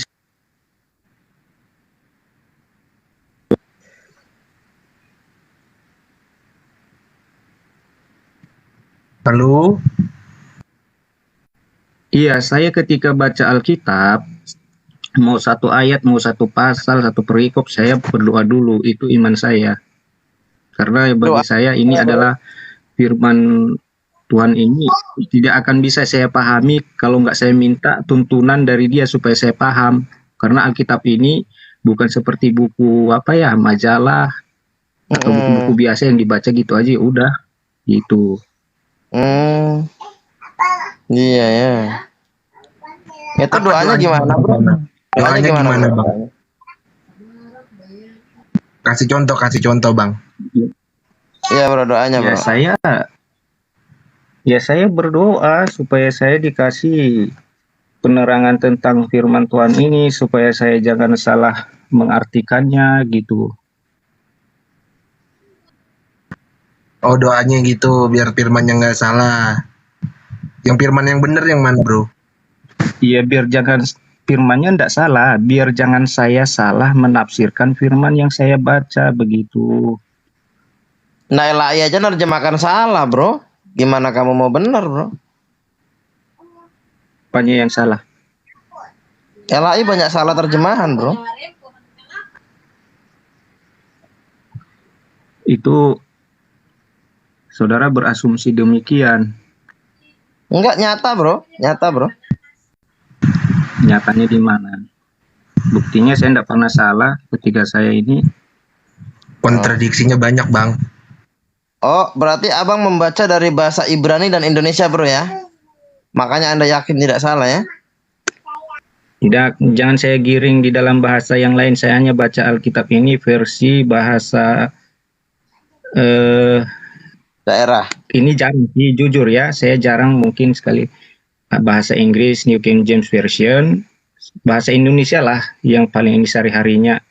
Kadang saya ini karena saya orang Batak, versi bahasa Batak saya baca gitu. Bro, kalau misalkan LAI terjemahannya salah, terus kamu berdoa, kira-kira kamu salah atau bisa benar bro? Ya mau salah, mau tidak, doa saya tidak salah. Saya minta penerangan supaya saya mengerti tentang firman Tuhan itu yang saya baca. Nah, gimana kamu mau ngerti terjemahannya salah bro? Ya itu kan menurut saudara, menurut saya kan tidak salah. Bisa dibuktikan bro.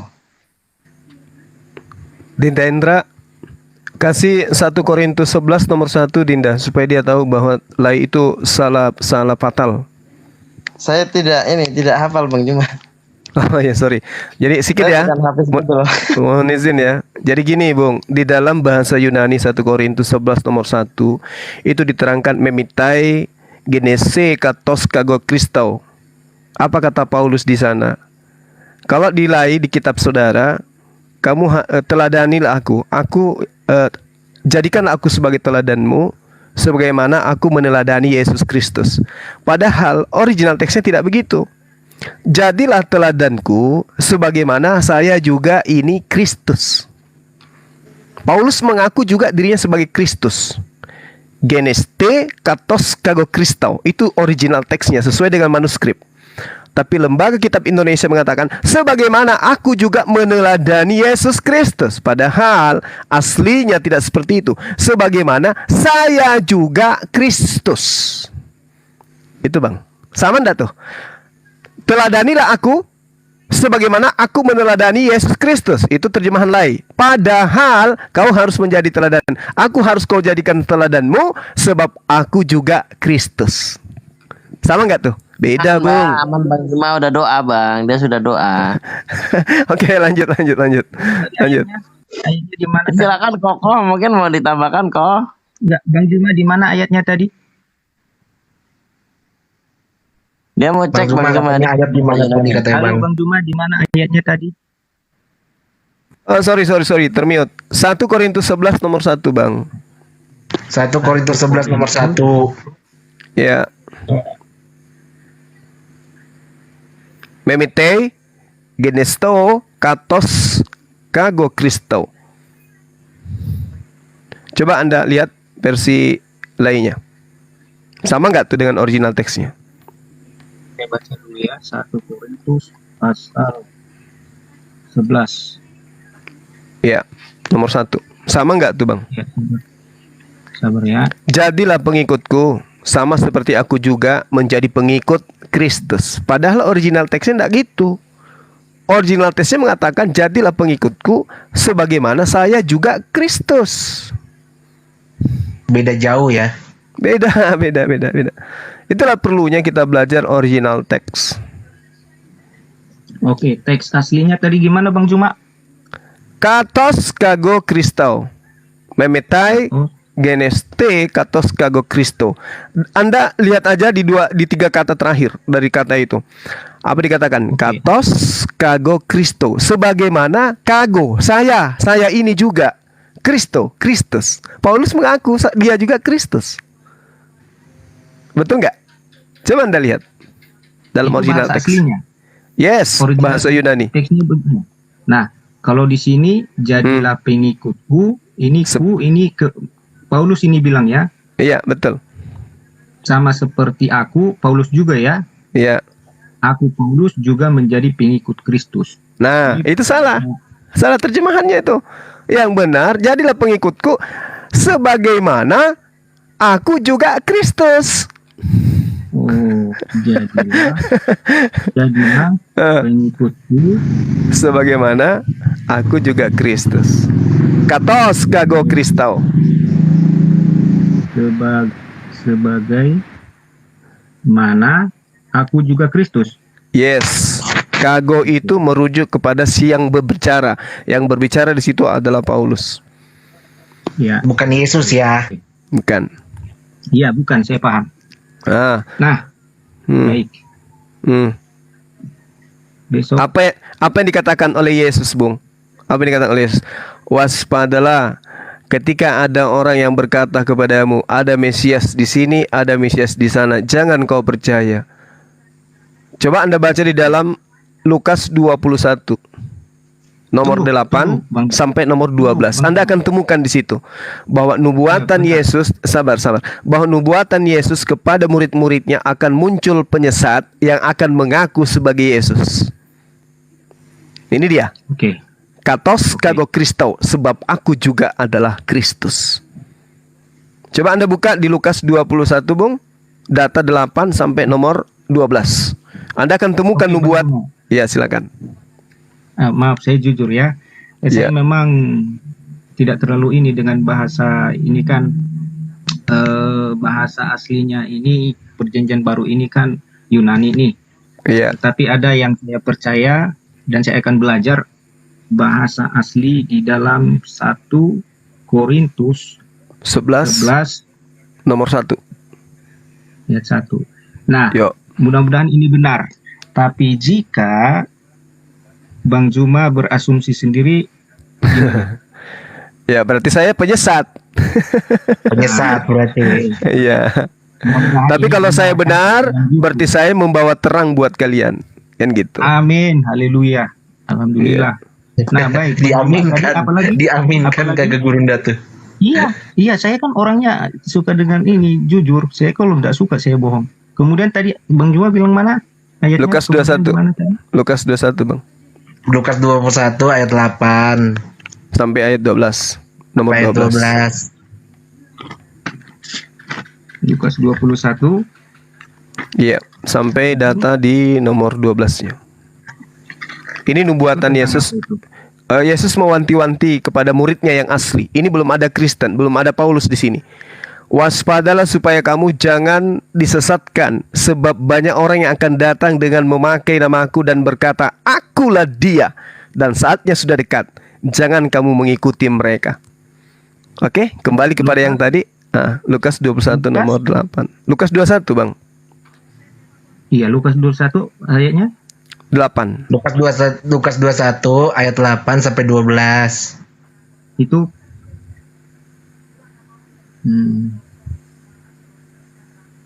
Ini Yesus berbicara kepada Bani Israel ya, pengikut-pengikutnya angkatan pertama. Nah, siapa yang kemudian datang menganiaya mereka? Anda boleh lihat di dalam nomor 12-nya apa yang dikatakan di sana. Tetapi sebelum semua itu, kamu akan ditangkap dan dianiaya. Kamu akan diserahkan ke rumah-rumah ibadat dan penjara-penjara, dan kamu akan dihadapkan kepada raja-raja dan penguasa-penguasa oleh karena namaku. Ini Yesus berpesan kepada muridnya. Namun sebelum penyesat itu datang, terlebih dahulu kamu dianiaya, ditangkap. Siapa pelaku penangkapan dan penganiayaan murid-murid Yesus? Ayo siapa yo? Paulus. Anda pintar. Terus tadi di dalam 1 Korintus 11 nomor 1, siapa yang mengaku bahwa akulah dia? Paulus. Bagus. Ikuti saya. Asyhadu. Tidak segampang itu, Bang Juma. Allahu Akbar. Kalau sayang Yesus, ikut Islam, Bang. Islam juga sayang Yesus, Bang. Beneran? Betul. Tanya Bunda Zuma. Iya. Tadi Bang Juma. Allahu Akbar. Ya. Nah, jadi saya sudah ikuti nih Iya. Silakan, Bang. Dari pemberitaannya Bang Zuma. Siap. Dan pertanyaan saya itu apa tuh? Pertanyaan saudara apa? Bang Zuma ini banyak hafal Alkitab. Siap. Kan saya salut. Nah, siap. Nah, saya bertanya. Siap. Bang Zuma. Iya. Baca Alkitab. Siap. Berdoa dulu enggak, itu aja sih. Iya, betul. Saya setiap kali memulai dialog, saya selalu berdoa. Apa doa saja? Setiap saya buka buku, Bismillahirrahmanirrahim, dengan menyebut nama Allah yang Maha Pemurah lagi Maha Penyayang. Itu dinubuatkan di dalam Ulangan 18 nomor 19. Kemudian, kalau Anda tadi ditanyai sama adik-adik saya, apakah ada anjuran, apakah ada petunjuk doa di dalam kitab saudara? Harusnya, kalau saya sebagai Anda, saya menunjukkan Amsal 3 nomor 5, bahwasanya sebagai seorang Kristiani harus mendudukkan perkara firman Tuhan. Percayalah kepada Tuhan dengan segenap hatimu, dan janganlah bersandar kepada pengertianmu sendiri. Akuilah dia dalam segala lakumu, maka ia akan meluruskan jalanmu. Itu perintah di dalam kitabnya orang Yahudi. Maka kita harus berduduk perkara ini kepada keyakinan kita bahwa Tuhan, bukan perkara manusia. Jadi kita tidak bisa kemudian berasumsi. Makanya saya tadi mengajak Anda untuk mengerti original teksnya. Kita jangan berasumsi pribadi. Makanya kalau ada teman-teman mendengarkan Bang Suma itu penghujat, Bang Suma itu penista, pemecah belah, teroris, itu disebabkan karena apa? Saya membawa kaidah akal di dalam meneliti isi kitabnya teman-teman Kristen. Naikin Prince Host, maaf Gurunda, naikin Prince Host. Iya. Prince Host. Percayalah kepada Tuhan dengan segenap hatimu. Jadi saya harus percaya kepada Tuhan, bukan kepada orang-orang yang kemudian mendoktrin dan mendogma. Kemudian yang kedua nih, membaca kitab saudara, saya sudah punya kunci nih. Apa kuncinya? Di dalam kitab saudara dikatakan dalam Yohanes 1 nomor 18. Apa kata Yesus di sana? Ya, Bapa yang mengutus aku, tidak ada seorang pun yang melihatnya, tidak ada yang mendengarkan suaranya, tetapi anaknya yang tunggal yang ada di pangkuannya, yang telah mentafsirkannya, yang telah menceritakannya, yang telah menguraikannya. Jadi lagi-lagi lembaga kitab Indonesia itu melakukan kekeliruan. Di situ dia katakan bahwasanya anaknya yang tunggal lah yang menyatakan, seakan-akan pernyataan Yesus sebagai manusia datang kepada bumi ini itu adalah Tuhan yang menyatakan diri. Padahal tidak seperti itu.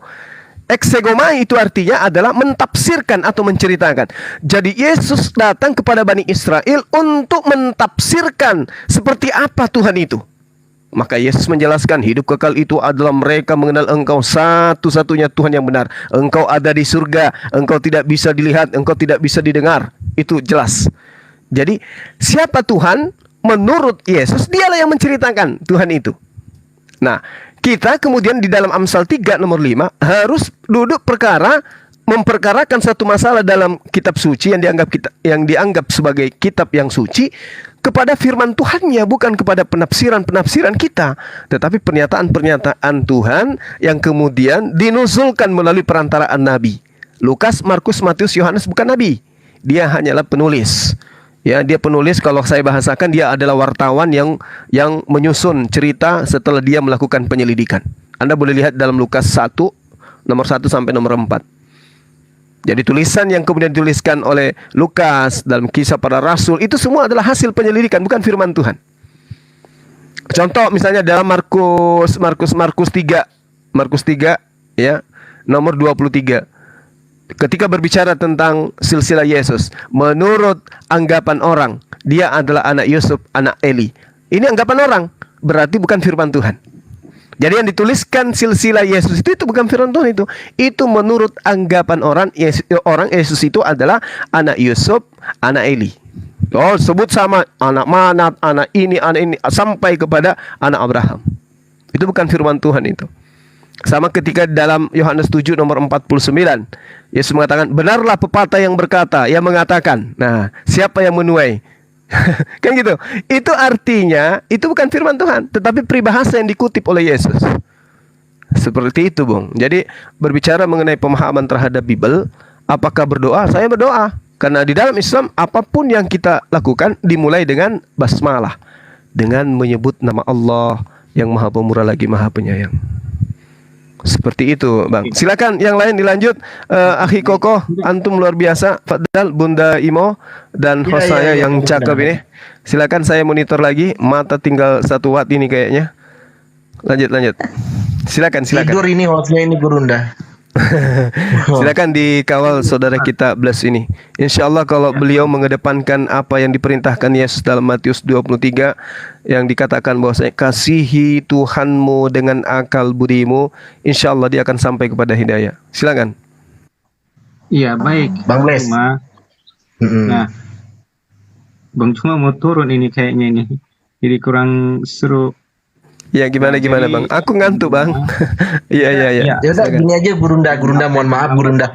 Kalau Gurunda capek, mendingan istirahat Gurunda, besok lanjut. Nggak baik buat kesehatan. Antum yang kawal ya, saudaraku Bless. Nanti saya tetap di sini, sampai saya tertidur. Saya tetap di sini. Nah, nanti saudara saya ini Koko dan Bunda Imo dan juga hostnya yang memberikan ini catatan saya, kemudian ketika ada masalah akan saya uraikan besok. Kalau ada waktu kita ketemu jam 11 pagi atau jam 10 waktu Makassar. Bisa nggak? Jam malam bisa nggak Gurunda? Kalau jam 11 pagi ya saya lagi ngurusin ibu saya. Kalau pagi, kalau malam insya Allah bisa. Oke, siap Gurunda. Tapi jangan di sini Gurunda, harusnya tukang tidur, males banget dah sumpah. Silakan. Lanjut. Oke lah. Saya juga turun ini soalnya Kalimantan sudah mau 12:30 ini, saya juga mau istirahat lah. Terus kapan kita lanjut, saudara Bless? Kalau bisa Bang Juma besok, tidak apa-apa. Pukul berapa tuh? Saya juga. Pukul berapa ya? Pukul-pukulan? Antara jam 8 lah ya, sudah. Pagi ya? Oh, kalau pagi saya tidak bisa. Oh, malam. Boleh. Berarti jam 8 waktu Makassar juga berarti ya? Makassar. Bebas Gurunda, bebas. Iya, 8. Ini 8. Ini waktu Indonesia Tengah. Oh iya, baik. Berarti Baik, beda 1 jam ya. Siap. Enggak, Ini ada kita yang sama, request waktunya Bang sama Juma. kita. Oh, waktunya sama. Ini ada yang beda di Jawa request. Barat masalahnya Gurunda. Oh iya. Saya di Jawa Barat masalahnya. Oke. Bang Juma ada nomor WA kah? Ada di channel saya ada. Oke. Cuman Baik, kalau di oke lah TikTok ya. katanya ini nggak bisa disebut nomor HP itu. Jangan Gurunda, jangan emang begitu. Saya 4 tahun di TikTok nggak pernah ini share nomor WA. Oke. Lihat aja di channel saya, Bung. Nomor HP saya ada di sana. Atau Bang Juma yang share WA saya gimana? Yang apa? Bukan. disimpan, biar Memang aturan TikTok kalau nggak salah nggak boleh sebut nomor. Nggak boleh Bang Bles. Nggak boleh Bang Bles. Baik, selamat istirahat lah bagi kita semuanya. Iya, Jaga oke. kesehatan. Sekalian mau nanya sebentar ini sama Gurunda Zuma. Mungkin Gurunda Zuma mau menjawab pertanyaan saya nanti. Iya. Oke. Host, Oke, maaf, Gurunda tolong mau turunin saya. turun aja Bang. Hostnya tidur. Emang kebiasaan belum saya tabok aja nih orang. Oke. Iya. Oke. Ya Gurunda. Siap. Mau nanya Gurunda.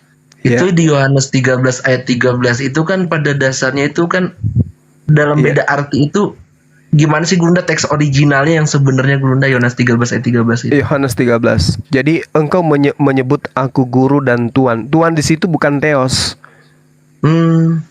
Tuhan di situ bukan Theos. Kalau Theos itu otomatis pencipta langit dan bumi kan. Iya kan? Nah, tapi di sana itu cuma disebut sebagai kurios. Itu jelas itu. Kurios. Jadi sementara kurios itu sama di kita Sayyid. Seperti kedudukan baginda Rasulullah Muhammad SAW. Nabi, utusan, kurios. Jadi kurios itu satu level di atas manusia, satu level di bawah Tuhan. Artinya perantara, utusan. Gitu.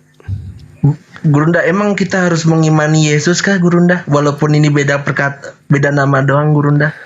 Jadi gini, umat Islam itu udah final. Umat Islam itu udah selesai. Terkait dengan Al-Quran, tidak ada lagi yang perlu kemudian ditambah-tambahkan dan dikurangi. Itu pemahaman kita sebagai umat Islam. Jadi Nabi Isa alaihissalam ya Nabiullah dan Rasulullah. Nah, bagaimana dengan Yesus? Yesus itu kita hanya membahas ketika kita berdialog dengan teman-teman kita Kristen. Saya pernah melakukan kekeliruan. Saya pernah mensyahadatkan seorang polisi di masjid di Makassar ini. Jemaahnya itu tumpah ruah. Tapi ketika kemudian saya mensyahadatkan orang yang ada pada saat itu, saya sebut asyhadu an la ilaha illallah wa asyhadu anna Muhammadar Rasulullah lengkap dengan terjemahannya. Saya lanjutkan. Setelah dia syahadatain, saya lanjutkan. Dan aku bersaksi bahwa Yesus hanya utusan Tuhan. Imamnya itu langsung pukul mimbar. Ini masjid, kata dia. Hasa masjid. Ini masjid. Tak boleh nama itu disebutkan dalam masjid. Wah, sampai pro kontra waktu itu. Saya ditanya, apa alasannya Anda menyebut nama itu di sini? Ini masjid, ini bukan gereja. Jadi saya jelaskan bahwasanya saya ketika mensyahadatkan orang, kalau saya pahami beliau itu tadinya menyembah Yesus, saya mau dia yakin bahwa Yesus itu hanya utusan Tuhan. Oh iya, tapi di sini tidak bisa. Ini gini. Ya saya minta maaf. Akhirnya waktu itu saking ininya terpaksa disyahadatkan ulang. Disyahadatkan ulang oleh imamnya. Pro kontra jemaahnya waktu itu. Nah, ini pelajaran apa yang saya dapatkan di situ adalah betapa awamnya kita terhadap materi-materi Kristolog. Gitu. Betapa awamnya kita tidak sampai ke sana. Pertanyaan ini Gurunda, apa sih tugas terakhir Yesus Kristus atau Nabi Isa ini? Maksudnya kalau dijelasin para alim ulama mungkin masuk. Cuman mungkin di kristologi kayak Gurunda Zuma ini mungkin paham gitu, lebih paham. Iya, di dalam kitabnya orang Kristen di Yohanes 12 ya. nomor 48 kalau saya tidak khilaf. Di situ dikatakan bahwasanya barang siapa menolak aku dan tidak menerima perkataanku, ia sudah ada hakimnya, yaitu firman yang telah kukatakan, itulah yang akan menjadi hakimnya pada akhir zaman. Jadi apa maksud daripada data ini di Yohanes 12 nomor 48? Barang siapa menolak aku dan tidak menerima aku, tidak menerima perkataanku, ia sudah ada hakimnya, yaitu firman yang telah kukatakan. Maksudnya gini, ketika Yesus itu berdakwah, berkhotbah kurang lebih 3 tahun kepada Bani Israel, yang menjadi tolak ukur diterima atau tidaknya iman seseorang pada masa Yesus itu adalah sejauh mana orang itu menerima perkataan-perkataan Yesus kepada mereka. Sedangkan Kristen ini adalah satu komunitas yang didirikan kemudian awal mula di penyebutan sebagai Kristen di Antioquia, ada orang-orang yang kemudian mengaku menerima mandat wahyu dari Yesus. Nah, sedangkan Yesus telah mengatakan dalam Yohanes 17 nomor 8, segala firman yang engkau berikan kepadaku telah aku sampaikan kepada mereka. Berarti tidak ada lagi firman. Setelah Yesus terangkat ke langit, tidak ada lagi firman yang disampaikan oleh Yesus. Kenapa? Telah disampaikan semuanya. Nah, ketika Yesus itu datang, di dalam kitab mereka Yohanes 12 nomor 48, yang menjadi hakimnya kala itu adalah perkataan-perkataan Yesus yang datang kepada mereka pada saat Yesus bersama dengan mereka, bukan perkataan-perkataan orang yang dituliskan setelah Yesus terangkat ke langit. Kenapa? Yesus mengatakan adalah lebih baik aku pergi. Di dalam Yohanes 16 ya, nomor 7 sampai nomor 15 itu dikatakan adalah lebih baik jika aku pergi, sebab kalau aku tidak pergi maka roh penolong itu tidak akan datang. Maka yang datang setelah Yesus pergi adalah roh penolong, roh penghibur. Siapa roh penghibur ini? Kata Yesus, dialah yang akan mengajarkan segala sesuatunya yang terkait dengan hukum-hukum, keadilan dan pengisapan dunia akan dosa. Itu. Siapa dia yang kemudian mengajarkan segala hukum-hukum setelah Yesus terangkat ke langit? Baginda Rasulullah Muhammad sallallahu alaihi wasallam. Masya Allah. Oleh karena itulah kemudian ya, yang saya katakan bahwasanya di dalam kitabnya saudara Kristen, begitu Yesus mengatakan barang siapa yang menolak aku, dia sudah ada hakimnya. Apa hakimnya itu? Adalah perkataan-perkataan yang aku sampaikan kepada mereka. Makanya Yesus mengatakan dalam Yohanes 14 nomor 12, apa yang dikatakan? Barang siapa yang percaya kepada aku, dia juga akan melakukan pekerjaan-pekerjaan yang aku lakukan. Nah, Yesus sunat, Yesus puasa, Yesus sholat, Yesus syahadat. Oke, Yesus menyembah satu Tuhan, dia bertauhid. Barang siapa yang percaya kepada aku, mereka akan melakukan hal yang sama seperti yang aku kerjakan. Nah, bagaimana dengan teman-teman Kristen?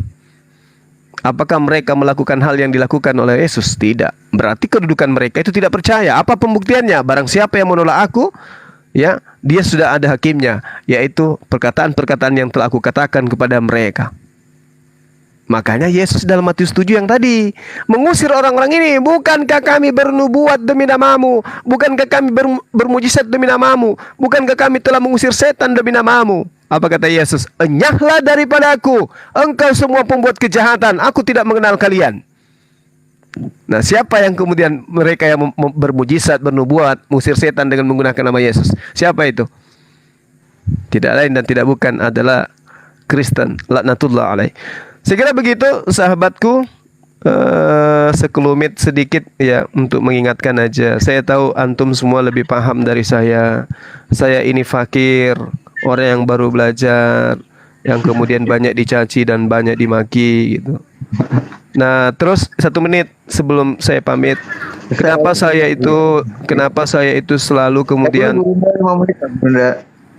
Masya Allah. Ya, kenapa kemudian saya itu selalu tampil di komal-komal? Kenapa saya tidak mengedepankan adab dalam arti kata Kenapa bukan para habaib yang turun?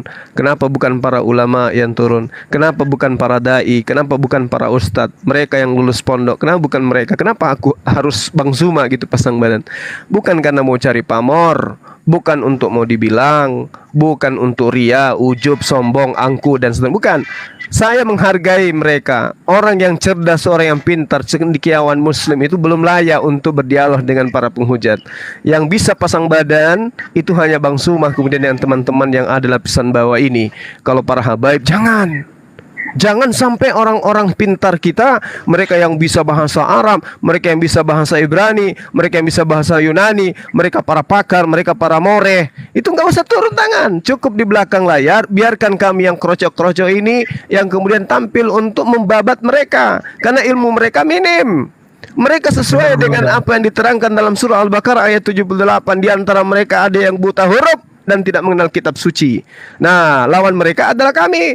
Kalau para habaib, para more yang turun, janganlah, belum pantas. Kecuali lulusan Vatikan, lulusan Yerusalem, baru para more turun. Tapi jangan ketika kami yang ada di bawah ini menghalau mereka, jangan kemudian diumumkan di depan umum, diumumkan, wah ini salah, Al-Quran itu tidak begitu terjemahannya, dia salah itu, bahasa Ibraninya keliru, tidak begitu harusnya. Ini belajar di mana? Siapa guru? Janganlah kita digituin. Ajak kita ke room yang khusus, ajarkan kita, luruskan kita. Karena kita pasang badan itu untuk melindungi. Jangan sampai Anda yang pintar, yang cerdas ilmunya sampai ke langit dan hampir jadi panitia surga, dihina-hinakan sama mereka yang buta huruf, yang tidak ngerti Al-Quran, apalagi tidak memahami tentang ilmu mantik. Kan begitu. Saya kira begitu, sahabat-sahabat. Ya, silakan. Terakhir Gurunda. Jadi gini, curhatan sedikit ya, jadi Gurunda. Iya, samanya kita, saya barusan curhat juga. Iya, jadi gini Gurunda. Saya punya teman ini 7 Gurunda. 7 teman ini. Aku nyapa dong 3 menit, nyapa sebentar. Oke, baik, silakan. Iya. Lanjut. Silakan, Bang. Aku nyapa 3 menit. Assalamualaikum warahmatullahi wabarakatuh, Bang Ahmad. Waalaikumsalam warahmatullahi wabarakatuh. Gurunda. Siap. Ada perintah? Sehat Gurunda. Sehat, alhamdulillah. Bang Koko, Bang Gurunda. Alhamdulillah. Tadi ini cacat ya, tahu gue ya Gurunda lagi sibuk di sini, nggak apa-apa. Sama aja sih. Iya. Maaf ya. Pinginnya soalnya setiap hari itu yang kirim link untuk masuk ke Komalnya itu bersama anak, kadang sampai 5. Aduh, saya mau kemana ini? Andaikan saya bisa menjadi 3 pribadi, saya belah diri saya menjadi 3 pribadi. Cuman takutnya nanti dituhankan lagi nanti. Iya. Bapak Putra Roh Kudus ya. Sedikit apa, Bang Gurunda masih banyak nggak waktunya? Kalau masih banyak, itu ada Bang Pren, dia Katolik di bawah. Kemarin sempat ngobrol sama saya lumayan agak lama. Kalau Bang Pren, Gurunda masih ada waktu gitu setengah jam mungkin. Itu Bang Pren yang Bang Ahmad bisa dinaikin itu. Yang mana Bang Pren naik Bang? Maaf Bang, ya aku tadi ketiduran Bang. Di sini ada saudara kita.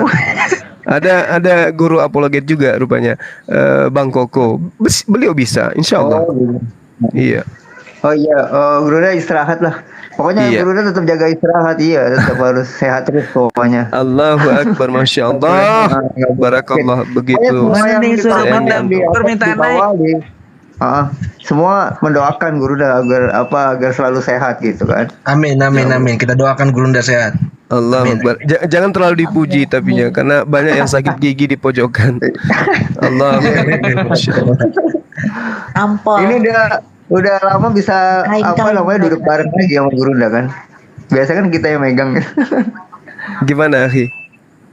Iya, biasanya kan kita sayang bikin Komal, sekarang pingin duduk sama Gurunda kan tercapai gitu. Karena saya nanya bisa soalnya kenapa dari maaf. Jadi ini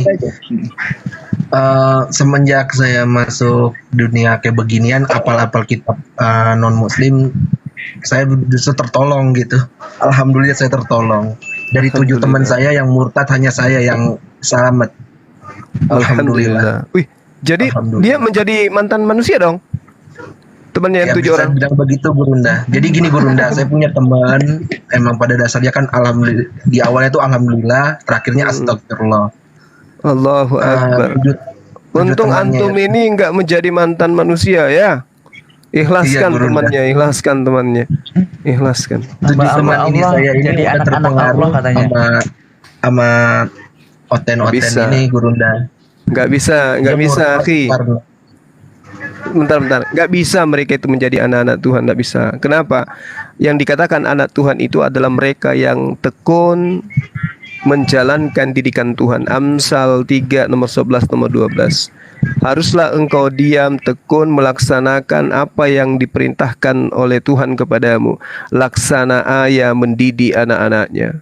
Seperti itu. Jadi yang dikatakan anak-anak Tuhan adalah mereka yang muslim, yang berserah diri kepada perintah-perintah Tuhan. Kitalah yang pantas disebut, tapi karena kita bukan ajaran paganisme, maka cukuplah penyebutan itu untuk muslim berserah diri kepada perintah Tuhan. Sama seperti Yesus yang diceritakan dalam kitab mereka bahwa Betul, makananku di Yohanes 4, makananku adalah melaksanakan segala perintah-perintah Tuhan yang diperintahkan kepada aku. Dia muslim yang taat. Gitu. Oke. Masih ada lagi saudaraku yang unyu-unyu yang ganteng juga ini semua. Alhamdulillah Gurunda, semenjak ini juga teman-teman saya sih yang lebih kesalnya lagi semenjak 2 bulan itu udah pada hilang entah kemana tahu semenjak pindah agama. Loh, kan ini Bang, tadi kan mantan manusia, akal hilang entah kemana itu wajar mah. Coba Anda lepaskan kucing di tengah hutan. Oh, entah kemana-mana itu perginya. Dan sekarang jujur saya nggak punya teman sama sekali. Kan ada teman-teman yang ada di sini. Agak sedih juga Gurunda semenjak mereka pindah agama. Sempat yang ke-6 teman itu ngajakin saya murtad dibayar 30 juta. Saya nggak mau Gurunda. Kecil itu Dinda. Saya sampai M saya didatangkan ke sini. Iya, saya Langsung tahu. ke Makassar. Karena Gurunda apal kita. Gurunda. Aku kan ini TikToknya di Tokshop ya. Aku jualan. Kok masuk orderannya? Berarti gara-gara Bang Zuma ini kacau ini, dapat uang aku. Alhamdulillah, iya. Kalau aku 2 hari followersku nambah 900 kok. Ada Gurunda. Makasih Gurunda yang ganteng, Masya Allah. Saya 4 tahun cuma dapat 1.000 doang Bang, demi Allah. Ya udah teman-teman yang ada di bawah tuh coba di follow teman-teman kita yang ada di sini, barisan terdepan di dalam membentengi akidah. Mereka ini orang-orang penting. Kenapa? Tidak semua anak-anak muda itu memberi ruang dalam hidupnya untuk memperhatikan dunia seperti ini. Bersyukur kita ada anak-anak muda kita ini yang peduli terhadap dialog lintas agama. Untuk itu mari kita dukung, kita follow semua akun-akun mereka supaya akun mereka itu kuat. Demikian. Ya Gurunda. Terima kasih Gurunda. Bang Zuma, bentar dulu maaf, ada yang titip salam nih Bang Alif. Titip salam buat Bang Zuma gitu. Alif siapa nih? Adik saya kali ya? 16. Alif 16 Bang. Waalaikumsalam warahmatullahi wabarakatuh. Masya Allah. Pengaruhnya besar Bang Zuma ini. Jadi dia berani urunan tuh penggalangan dana tuh buat bayar Bang Zuma itu. Biar mulutnya nggak keluar-keluar lagi. Oten langsung terkaing-kaing kalau ada Bang Zuma, luar biasa seru. Senang. Jadi kalau Gurunda Oten langsung panas, ya. Gak usah dicari lagi Gurunda ya. Semangat nontonnya. Teman saya yang hilang ya. Gak usah. Kita kewajiban kita sudah selesai. Hanya menyampaikan gitu. Agak sedih juga Gurunda nggak punya teman. Iya. Allahu Akbar. Masya Allah. Ini ada teman kita yang baru masuk. Mungkin disapa dulu sebelum saya dulu. Ya ada Gurunda istirahat. Iya, baik. Besok kita lanjut lagi Gurunda. Siap. 86,3 sedikit. Ini sebenarnya saya lagi di gunung nih, Sekiranya ada kopi campur masako mungkin bisa bertahan sampai jam sahur. Saya nggak ada masakonya ini. Jangan. Akbar. Itu Bang Friends nggak ada tuh Friends. Mat. Friend. Coba lihat. Gak ada Bang. Nih. Oh udah pergi. Saya gini-gini pernah ngadepin Christian Prince loh Gurunda. Sebelum ada Bang Zuma loh kemarin Oten pada jinak nantang aku mulu. Gara-gara Bang Zuma ini liar nih Oten nih. Giliran kita yang ke komal mereka terkaing-kaing ya. Dasar Ya keren. Rasulullah ya salam. Saya pernah gini Gurunda ke Komalo Oten nggak tahu. Balikin temen gue. Gara-gara lu gue gak punya temen kagak lu. Tadi siang lucu banget loh Bang Zuma. Ada Oten ini perempuan cantik. Dia tuh umur 29, Protestan, naik. Curhat sama kita, curhat. Yang dibawa nih marah-marah, nggak terima dia. Dikira kami mau sahadatin gitu. Nggak terima. Ngamuk-ngamuk. Ya Allah ya Rasulullah gitu. Padahal ngobrol bareng, nggak ngapa-ngapain. Mungkin dia nggak rela sakit hati sama Islam gitu. Padahal dakwah kami nggak pernah memaksa orang kok. Iya. Gurunda semalam sempat sampai jam 3:30 lah saya ngomong sama Bunda Mican, Bunda Dini. Ketemu orang Katolik namanya Hati Bapak. Nah tadi tuh mau saya undang Gurunda kan lagi sibuk di sini. Mungkin besok kira-kira bisa nggak ya kira-kira? Insya Allah. Kan tadi itu jadwal jam 8 Barang itu kan sama saya sama nanti. si Blaise itu kan tidak iya kan, ya kan? Nah, kecuali hari Senin ba'da zuhur itu ada yang mau disyahadatkan. Tapi ini bukan dari Oten, dia dari Hindu. Oleh karena sering nonton debat antara kita dengan saudara muslim kita. Insyaallah nanti kita live kan melalui channel Zulkifli Mabes. Kalau kebanyakan kan ke orang Katolik itu kalau kita nyampein itu cepat masuk gitu Gurunda. Maksudnya mereka juga nggak sampai protes-protes kayak yang lain kan gitu Gurunda. Betul. Nyambung gitu. Sama kemarin dia mempelajari benar-benar apa yang Umi sampaikan, Umi Dini sampaikan juga gitu. Lah ini Otetnya kirim video lagi nih. Yang tadi aku ceritain tuh yang maksa-maksa. Masih ngotot dia. Ya biasanya itu. Biarkan aja. Ya aku tabok pakai Biblenya nanti. WA aja nanti itu kan. Nggak gregetan bikin video TikTok. Ada Bang videonya Bang dia ngirim mungkin nggak sadar ya. Ketika dia ngobrol Alkitabnya itu kan di lantai ya. Alkitabnya itu di dekat kakinya itu, telapak kakinya Alkitabnya. Sama Alkitabnya aja nggak ada adabnya. Saya dulu pernah 3 tahun ya, 3 tahun berjalan dengan misionaris atas nama Christian.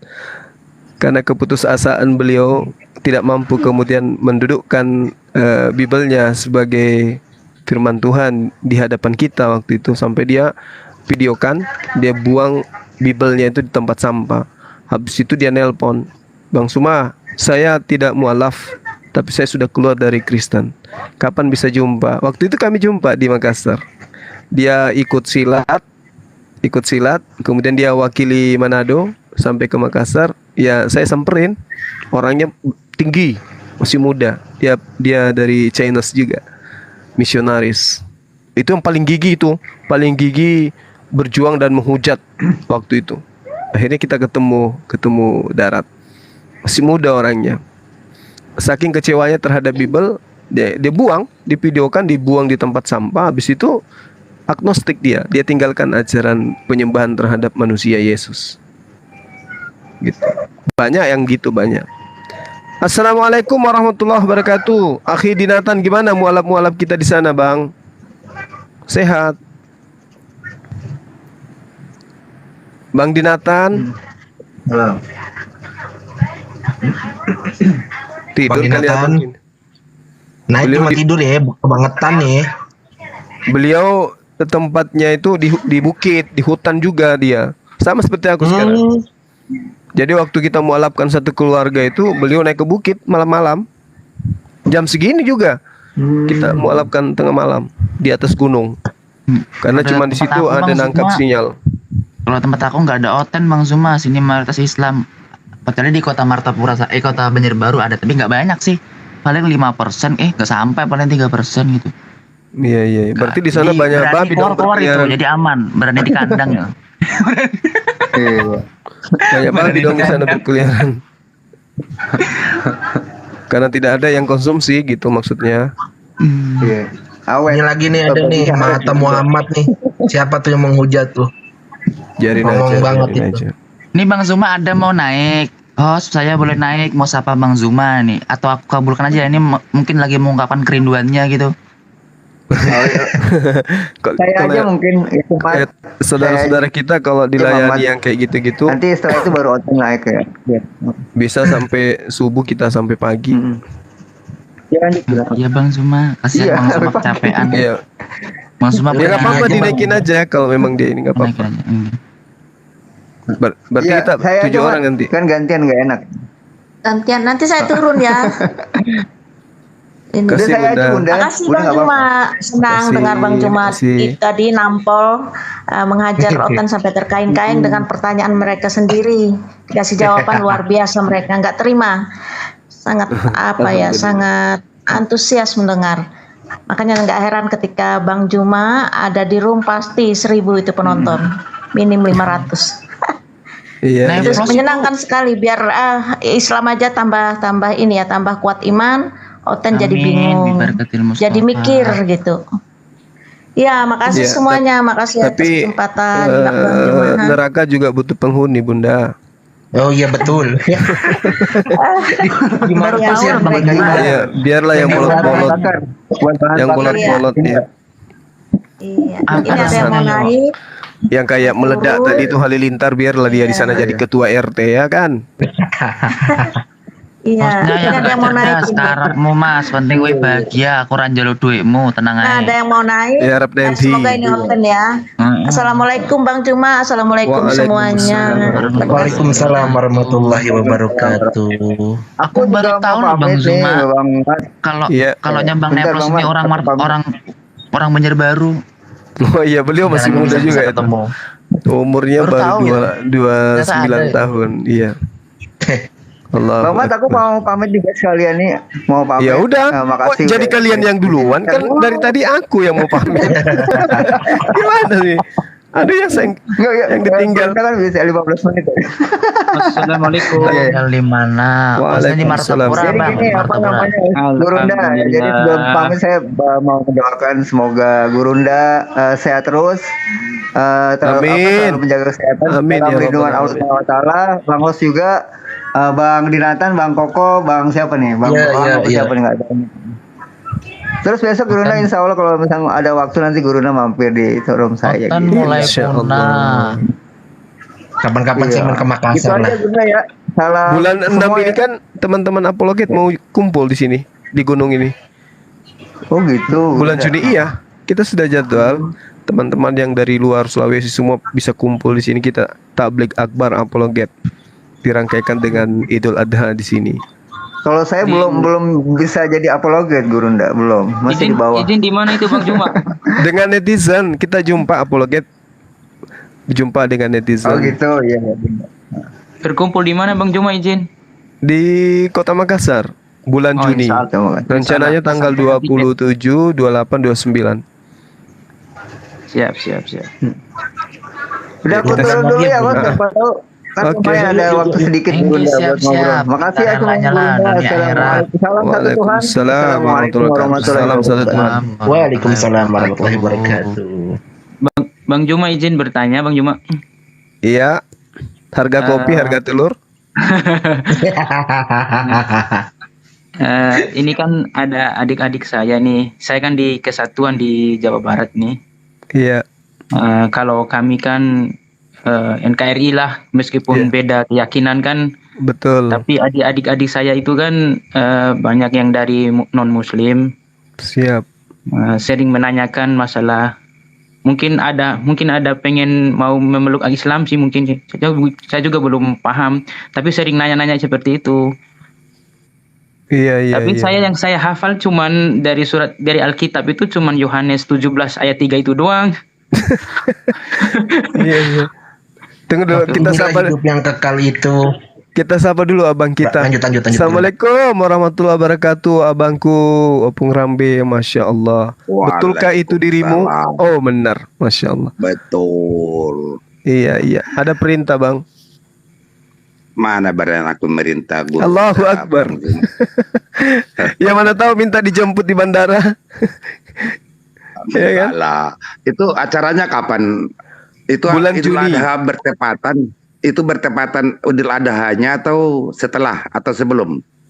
kemarin teman-teman itu dia jadwalkan bertepatan, makanya aku bilang loh kenapa sahabat-sahabat kita kan mau lebaran sama keluarga, tapi mungkin bisa diundur, nanti kita bicarakan lagi bang. Yang pasti bulan Juni sekalian peresmian masjid kita di Kalampayan Manga ya, di Kalampayan yang di gunung itu. Iya benar bang, ini aku lagi di gunung. Kalau bisa jangan bertepatan, karena kan semua acara keluarga, artinya seperti saya nanti saya dulu kurban dulu baru ke sana gitu. Adik-adik kita di sini kayaknya belum kenal abang ini. Udah pada kenal nggak teman-teman? Adik-adik sering lihat, cuman nggak pernah masuk. Beliau ini ketua Peradin. Oh. Allahu Akbar. Allahu Akbar. Allahu Akbar. Jadi kalau ada yang butuh pengacara, nah beliau ini peternak pengacara. Siap. Oke Bang Juma, terima kasih host. Iya guruku, abangku, jaga kesehatan ya bang. Allahu Akbar. Oke, mungkin sudah tiba saatnya kita membubarkan diri. Iya, untuk berjumpa kembali besok. Siap Gurunda. Oke, makasih ya. Jam 8 ya Gurunda ya. Insya Allah. Saya biasanya itu patroli dari jam 10 biasanya. Mencari Cariin Pak Bom Gurunda. Itu sudah berapa ku kejar dia sampai sekarang, ku cari sampai lubang tikus, nak mau dia. Ini saya follow orangnya Gurunda. Ntar saya kabarin kalau dia ini. Oke. Bang Juma sedikit Bang Juma. Iya. Nah, izin tadi kan ada adik-adik saya ini kan dari Kekristenan. Oh iya, belum. Tak suruh nonton live-nya Bang Juma. Itu ada 3 channel saya bilang itu Bang Juma 1 2 3 itu. Mereka ya ada mungkin ada hidayahnya sedikit lah. Sekarang sudah mendekat ke saya terus. Itu. Alhamdulillah, masya Allah. Saya ngikutin terus, tak suruh follow, ngikutin akunnya Bang Juma biar paham lah sedikit. Memang ada yang dari Kalimantan, ada yang dari Medan. Kalau kita kan berdinas kan di mana-mana kan. Betul. Ada semua sih gitu. Dinda ini di mana? Di hijau apa coklat? Saya hijau. Allahu Akbar. Nah, ini nih hebatnya ya. Saya hijau. Saya asli dari Nusa Tenggara Barat. NTB, Entonggu, Mbojo. Saya di Mbojo. Hawa nggak insyaallah. Oh iya. Ini narapiti. Moyang lah sama Makassar. Iya. Gurunda pada pamit, terus aku lihat apa dong? Loh, ini baru Gurunda yang mau pamit udah sakit hati, apalagi Rasulullah. Allahu Akbar. Nggak bisa dibayangin. Perang. Iya. Oke. Masya Allah. Oke, kita sama-sama belajar ya. Adik-adikku sekalian, kita sama-sama belajar, rapatkan saf dan luruskan barisan. Kita sama-sama kemudian memperjuangkan kedaulatan negeri ini, negara kita ini, tentu dengan mengajarkan bagaimana anak-anak bangsa yang masih awam ini mengenal agama saudara-saudaranya, sehingga nanti tidak dengan mudah terjadi kisru sara. Allahu Akbar, masya Allah, Kahar Musakar ada di sini. Assalamualaikum warahmatullahi wabarakatuh, abangku. Waalaikumsalam warahmatullahi wabarakatuh. Apa kabar semua? Sehat semua ya? Saya kurang sehat ini. Kurang sehat. Mata sudah nggak bisa dibuka bang. Sepak. Ini akhir Juni aja deh itu. Kalau nggak ya tanggal 20 Juni lah. Oke siap. Nanti disampaikan ke panitianya. Iya, jadwal ulang lah. Abang ikut ke Makassar? Iya, kalau saya nggak ikut Makassar nanti bubar. Oh iya betul, bandara ditutup. Betul. Tutup nanti. Bang Andi numpang nebeng boleh. Naik kapal laut sebagian loh ada. Dinda dari Jakarta, Surabaya apa dari mana kemarin itu? Surabaya langsung bisa Surabaya. Iya. Jakarta Bekasi dong, Bekasi. Alamat. Numpang nebeng saya. Jadi yang koordinir. Iya. Jadi koordinir nanti teman-teman di Jakarta, sekitarnya mending ngumpul di Surabaya aja, baru naik kapal laut aja. Ya nanti disambut pakai tari Pakarina. Iya betul. Nih aku ada ide loh. Ini aku pengennya tak jadikan TikTokku ini akun bisnis sampai 1 juta follower. Jadi kalau dibikin debat, nah 10.000 yang nonton gitu. Jadi puas dakwahnya nggak sia-sia gitu. Jos bisa mendominasi Sabang sampai Merauke gitu loh pengennya. Iya. Tapi kan tadi itu di-live-kan di YouTube, jadi ada di YouTube-nya ada kok. Tadi yang nonton di channelnya Bang Juma itu 16.772.500.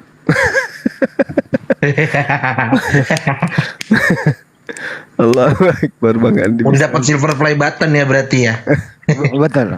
Di sini juga Bang Andi, kalau di asrama aku nih ada adik, ada senior saya. Setiap saya lihat live-nya Bang Juma itu tak sengaja tak kerasin itu suaranya HP ini biar pada nonton kan. Oh, ternyata banyak sekali yang suka itu. Cuman hati-hati aja, nanti disuruh pusat sama komandan, hati-hati. Dia santai aja, urusan belakang itu yang kita takutin sama Tuhan aja, sama-sama makan nasi satu piring. Masa Allah, ini namanya nih. Bener-bener. Ya aku takut sama pangkatnya, jangan nama orangnya ya. Gini loh Bang Hadi. Jadi ada salah satu pembesar kita ya dari Hijau juga pesan ke Pak Dandim kan. Saya nggak mau tahu orang ini, harus kau cari di mana beliau ini, di mana beliau ini. Jadi Pak Dandim itu cari, dihubungilah teman-teman yang mantan DPR di Luwu kan. Ada yang di Jakarta. Kamu tahu nggak ini yang namanya Bang Suma ini? Jadi pas gitu ada salah satu Bang Asa yang di Bandung. Wah itu adik saya itu. Ini nomornya. Teleponlah Pak Dandim.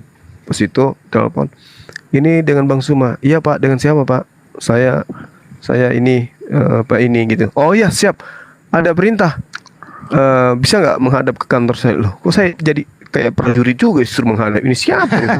Sampai dia bilang, saya ini kita asalnya sama. Begitu jumpa ternyata keluarga Bang Andi. Masya Allah. Jadi dia itu diperintah oleh beliau untuk ini mengamankan kita, maksudnya gitu. Kalau ada apa-apa gitu ya kan. Beliau kayak gitulah maksudnya. Iya. Sama yang kemarin waktu terakhir ketemu tuh. Iya, Masya Allah. Pesan-pesan kayak begitu. Termasuk yang jemput 43 orang itu, jemput Manubulu ya, atensi beliau juga sih. Oh, itu orang serius itu di ini? Serius. Kenapa apa enggak? Mas? Apa masalahnya? Ya palsu-palsu gitu. Iya. Pembodohan gitu. Pemberitaan berita bohong. Ancamannya 10 tahun. Yang bikin murtadin abal-abal itu. Ya, yang odong-odong itu. Nanti semua dipanggil jadi saksi itu. Waduh. Kalau bisa ditangkap aja semua yang bodong-bodong ngaku-ngaku murtadin itu. Iya, makanya dipanggil nanti semua anak buah Manubulu itu dipanggil. Ya kalau kita mana ada, kalau kita nggak ada ragu kita. Bener-bener tuh orang tuh ya.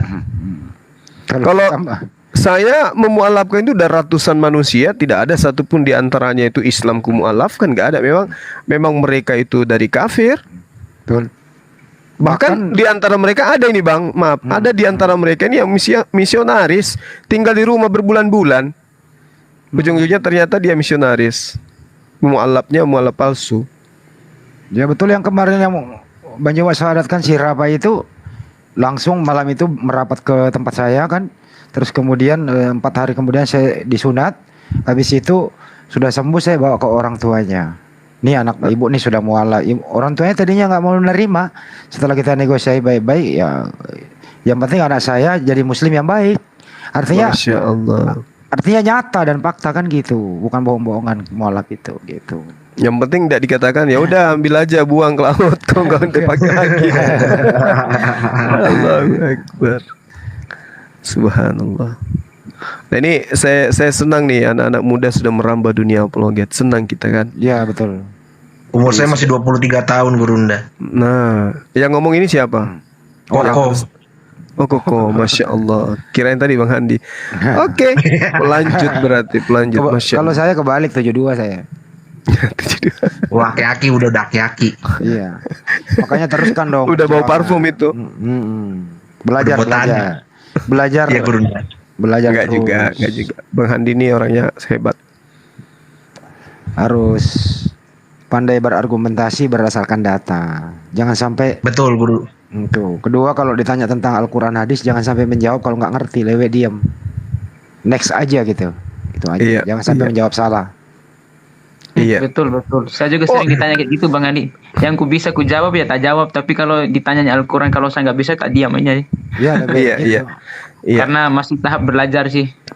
Saya pikirnya itu hanya isu-isu ini loh tentang si bulu manuk ini, ternyata betul aja.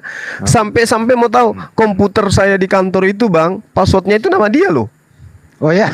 Iya. Bulu manuk, ku bilang gitu kan. Manuk bulu ku balik dia, bulu manuk. Jadi yang melapor itu Pak Haji Badrul Munir itu mantan apa sih wakil gubernur NTB. Jadi berpasangan dulu sama Pak Tangguru Bajang itu. Iyalah, janganlah bikin bohong-bohongan kayak gitu. Itu kita menjadi negara yang tidak beradab kali dibuatnya. Orang pindah agama dengan apa cara-cara kayak gitu. Ya apa sih yang kita butuhkan dengan kayak gitu-gitu? Yang paling parah itu banyak ada yang orang Bandung, orang namanya Asep siapa itu ya, mengaku juara 2 MTQ tahun 90. Begitu diuji? Begitu diuji ternyata nggak ada datanya, nggak pernah. Nah itu termasuk itu juga nanti dipanggil saksi. Kedua yang Yosua M. Yasin itu kemarin tuh kita jebak masuk di Zoom, itu juga menjadi saksi nanti. Kenapa? Karena dia pernah mengatakan dia pernah bakar masjid, bakar gereja. Nah itu juga ternyata enggak. Ya salah. Kalau saya bakar rumah orang pernah sih. Ya salam, ngapanya kayak gitu? Ya teman-teman Kristen ini dewasa lah ya kan. Anda agama Syiar, kami pun Syiar, tapi coba menggunakan kaidah-kaidah yang benar lah. Kaidah-kaidah yang benar, bahwasanya bayangkan aja gitu ya. Anda mentasbihkan diri Anda sebagai tokoh, kemudian Anda melakukan tipu-tipu. Untuk apa sebenarnya? Untuk apa tujuannya coba? Orang kamu mualafkan ternyata dia itu murtadkan ternyata memang dari kalangan kalian sendiri. Nah, sementara pengakuan mereka itu muluk-muluk. Juara MTQ lah, anak pesantren lah, keturunan dari Buya inilah. Apa sih tujuannya bohong-bohong kayak gitu? Apa kamu pikir kita ini film kartun? Keturunan Sunan Kalijaga, yang Sunan Kalijaga adalah nabi. Iya pernah dengar itu. Masya Allah. Kalau kita mah nggak ada yang kayak gitu-gitu, nggak ada. Malah banyak yang minta dimualafkan, setelah kita curiga, ya kita nggak lakoni, nggak melakukan pensyahadatan. Banyak yang kita tolak. Nah betul, ternyata iya Bang Adi, ujung-ujungnya betul ternyata hanya ini aja. Sama seperti si Candy kemarin ya kan. Waduh, gua datangin rumahnya itu, hilang udah. Ya sekarang kemana orang itu kok nggak pernah muncul? Hilang lah, gue datangin rumahnya malam-malam. Allahu Akbar. Ya semoga dia tiba-tiba muncul Kiai Haji Candy Susanto. Yang paling aneh ini sekarang orang di sana sebelah lah, itu sekarang ngumpulin. Pertama yang dia lakukan adalah donasi, itu dulu. Kedua menyalahkan pemerintah yang nggak ada hubungannya, menyalahkan Kementerian Agama, menyalahkan Majelis Ulama Indonesia, menyalahkan polisi, menyalahkan semuanya. Yang paling benar adalah Manu Bulu. Saya nggak ikuti sih. Saya tiap hari. Aki-aki tuh kebanyakan gaya tuh si Manu Bulu tuh, emang saya sering nonton ininya dia. Siapa yang membunuh Yesus gitu? Siapa yang mencabut nyawanya Yesus? Ya, setan kata dia. Iblis. Tanya aja bang ke orang Kristen bang, asal mula kejadian iblis bahan bakunya dari mana? Nggak tahu, iblis nggak diciptakan loh. Kalau iblis nggak diciptakan, iblis Tuhan dong gitu. Dari malaikat menurut dia, pecahan dari malaikat. Ada kok. Nggak bakal tahu dia bahan asal mula kejadian iblis. Iya deh, Bang Handi ambil posisi Bang Handi. Bang Handi gantiin Gurunda Bang Handi. Oke, nggak apa-apa. Iya Bang Handi ya. Oke. Maaf dulu aku sedih. Sakit ini, sakit belakang, duduk aja di kursi ini di gunung ini. Andai kan ada iya oke. Tadi ada ini. Gimana? Kenang-kenangannya dari beliau saya belum realisasi dulu ya, belum kemana-mana saya. Simpan dulu ya. Oke Bang. Iya, adik-adik sekalian, saya pamit undur diri. Terima kasih banyak atas perhatian antum semua. Bang Handi, barakallahu fikum wa ahlikum. Teman-teman yang ada di bawah typing, terima kasih banyak atas dukungan Anda semuanya, luar biasa, Masya Allah. Luar biasa, barakallah. Begitu juga yang ada di channel Zulkifli Mabas dan channel-channel yang berafiliasi dengan Komal Adinda kita, Ahmad Al siapa nih? alkohol, bukan kan? Bukan. Ahmad Alif. Algojo. Masya Allah. Saya pamit undur diri. Subhanakallahumma bihamdi asyhadu an la ilaha illa anta astaghfiruka wa atubu ilaih. Salam tauhid, salam satu Tuhan. Jayalah Islamku, jayalah Indonesiaku merdeka. Assalamualaikum warahmatullahi wabarakatuh. Waalaikumsalam warahmatullahi wabarakatuh. Mohon maaf juga ya Bang, aku Terima kasih host udah dinaikin. Baru kali ini saya sapa Bang Juma dari semenjak main TikTok. Alhamdulillah, aku juga nggak nyangka nih, entah kenapa mimpi apa aku kemarin gitu. Aku bisa ketemu Bang Zuma gitu. Nah, setiap saya komen di Komal itu nggak pernah dinaikin sama host. Saya pengen nyapa Bang Juma aja, karena sama aku juga kalau Bang Zuma debat tuh aku nggak ada pengen berharap naik, nggak bakal naikin juga. Aku mah rakyat biasa gitu, sadar diri. Cukuplah Tuhanku yang maha berkuasa. Tuhanku syahid kok menyaksikan gitu. Iya. Ternyata dipertemukan. Ya aku juga mohon pamit dulu ya. Udah Bang Ahmad, naikin noten. Oke, kita lanjut ya. Gini, pasukan pasukan sabu darat. Sehat terus Bang Andi. Iya, aku juga mau pamit ini, ada urusan dulu. Ntar balik lagi. Oke, gaspol bersama Tuhan, gaspol. Oke. Makasih semuanya ya. Assalamualaikum warahmatullahi wabarakatuh.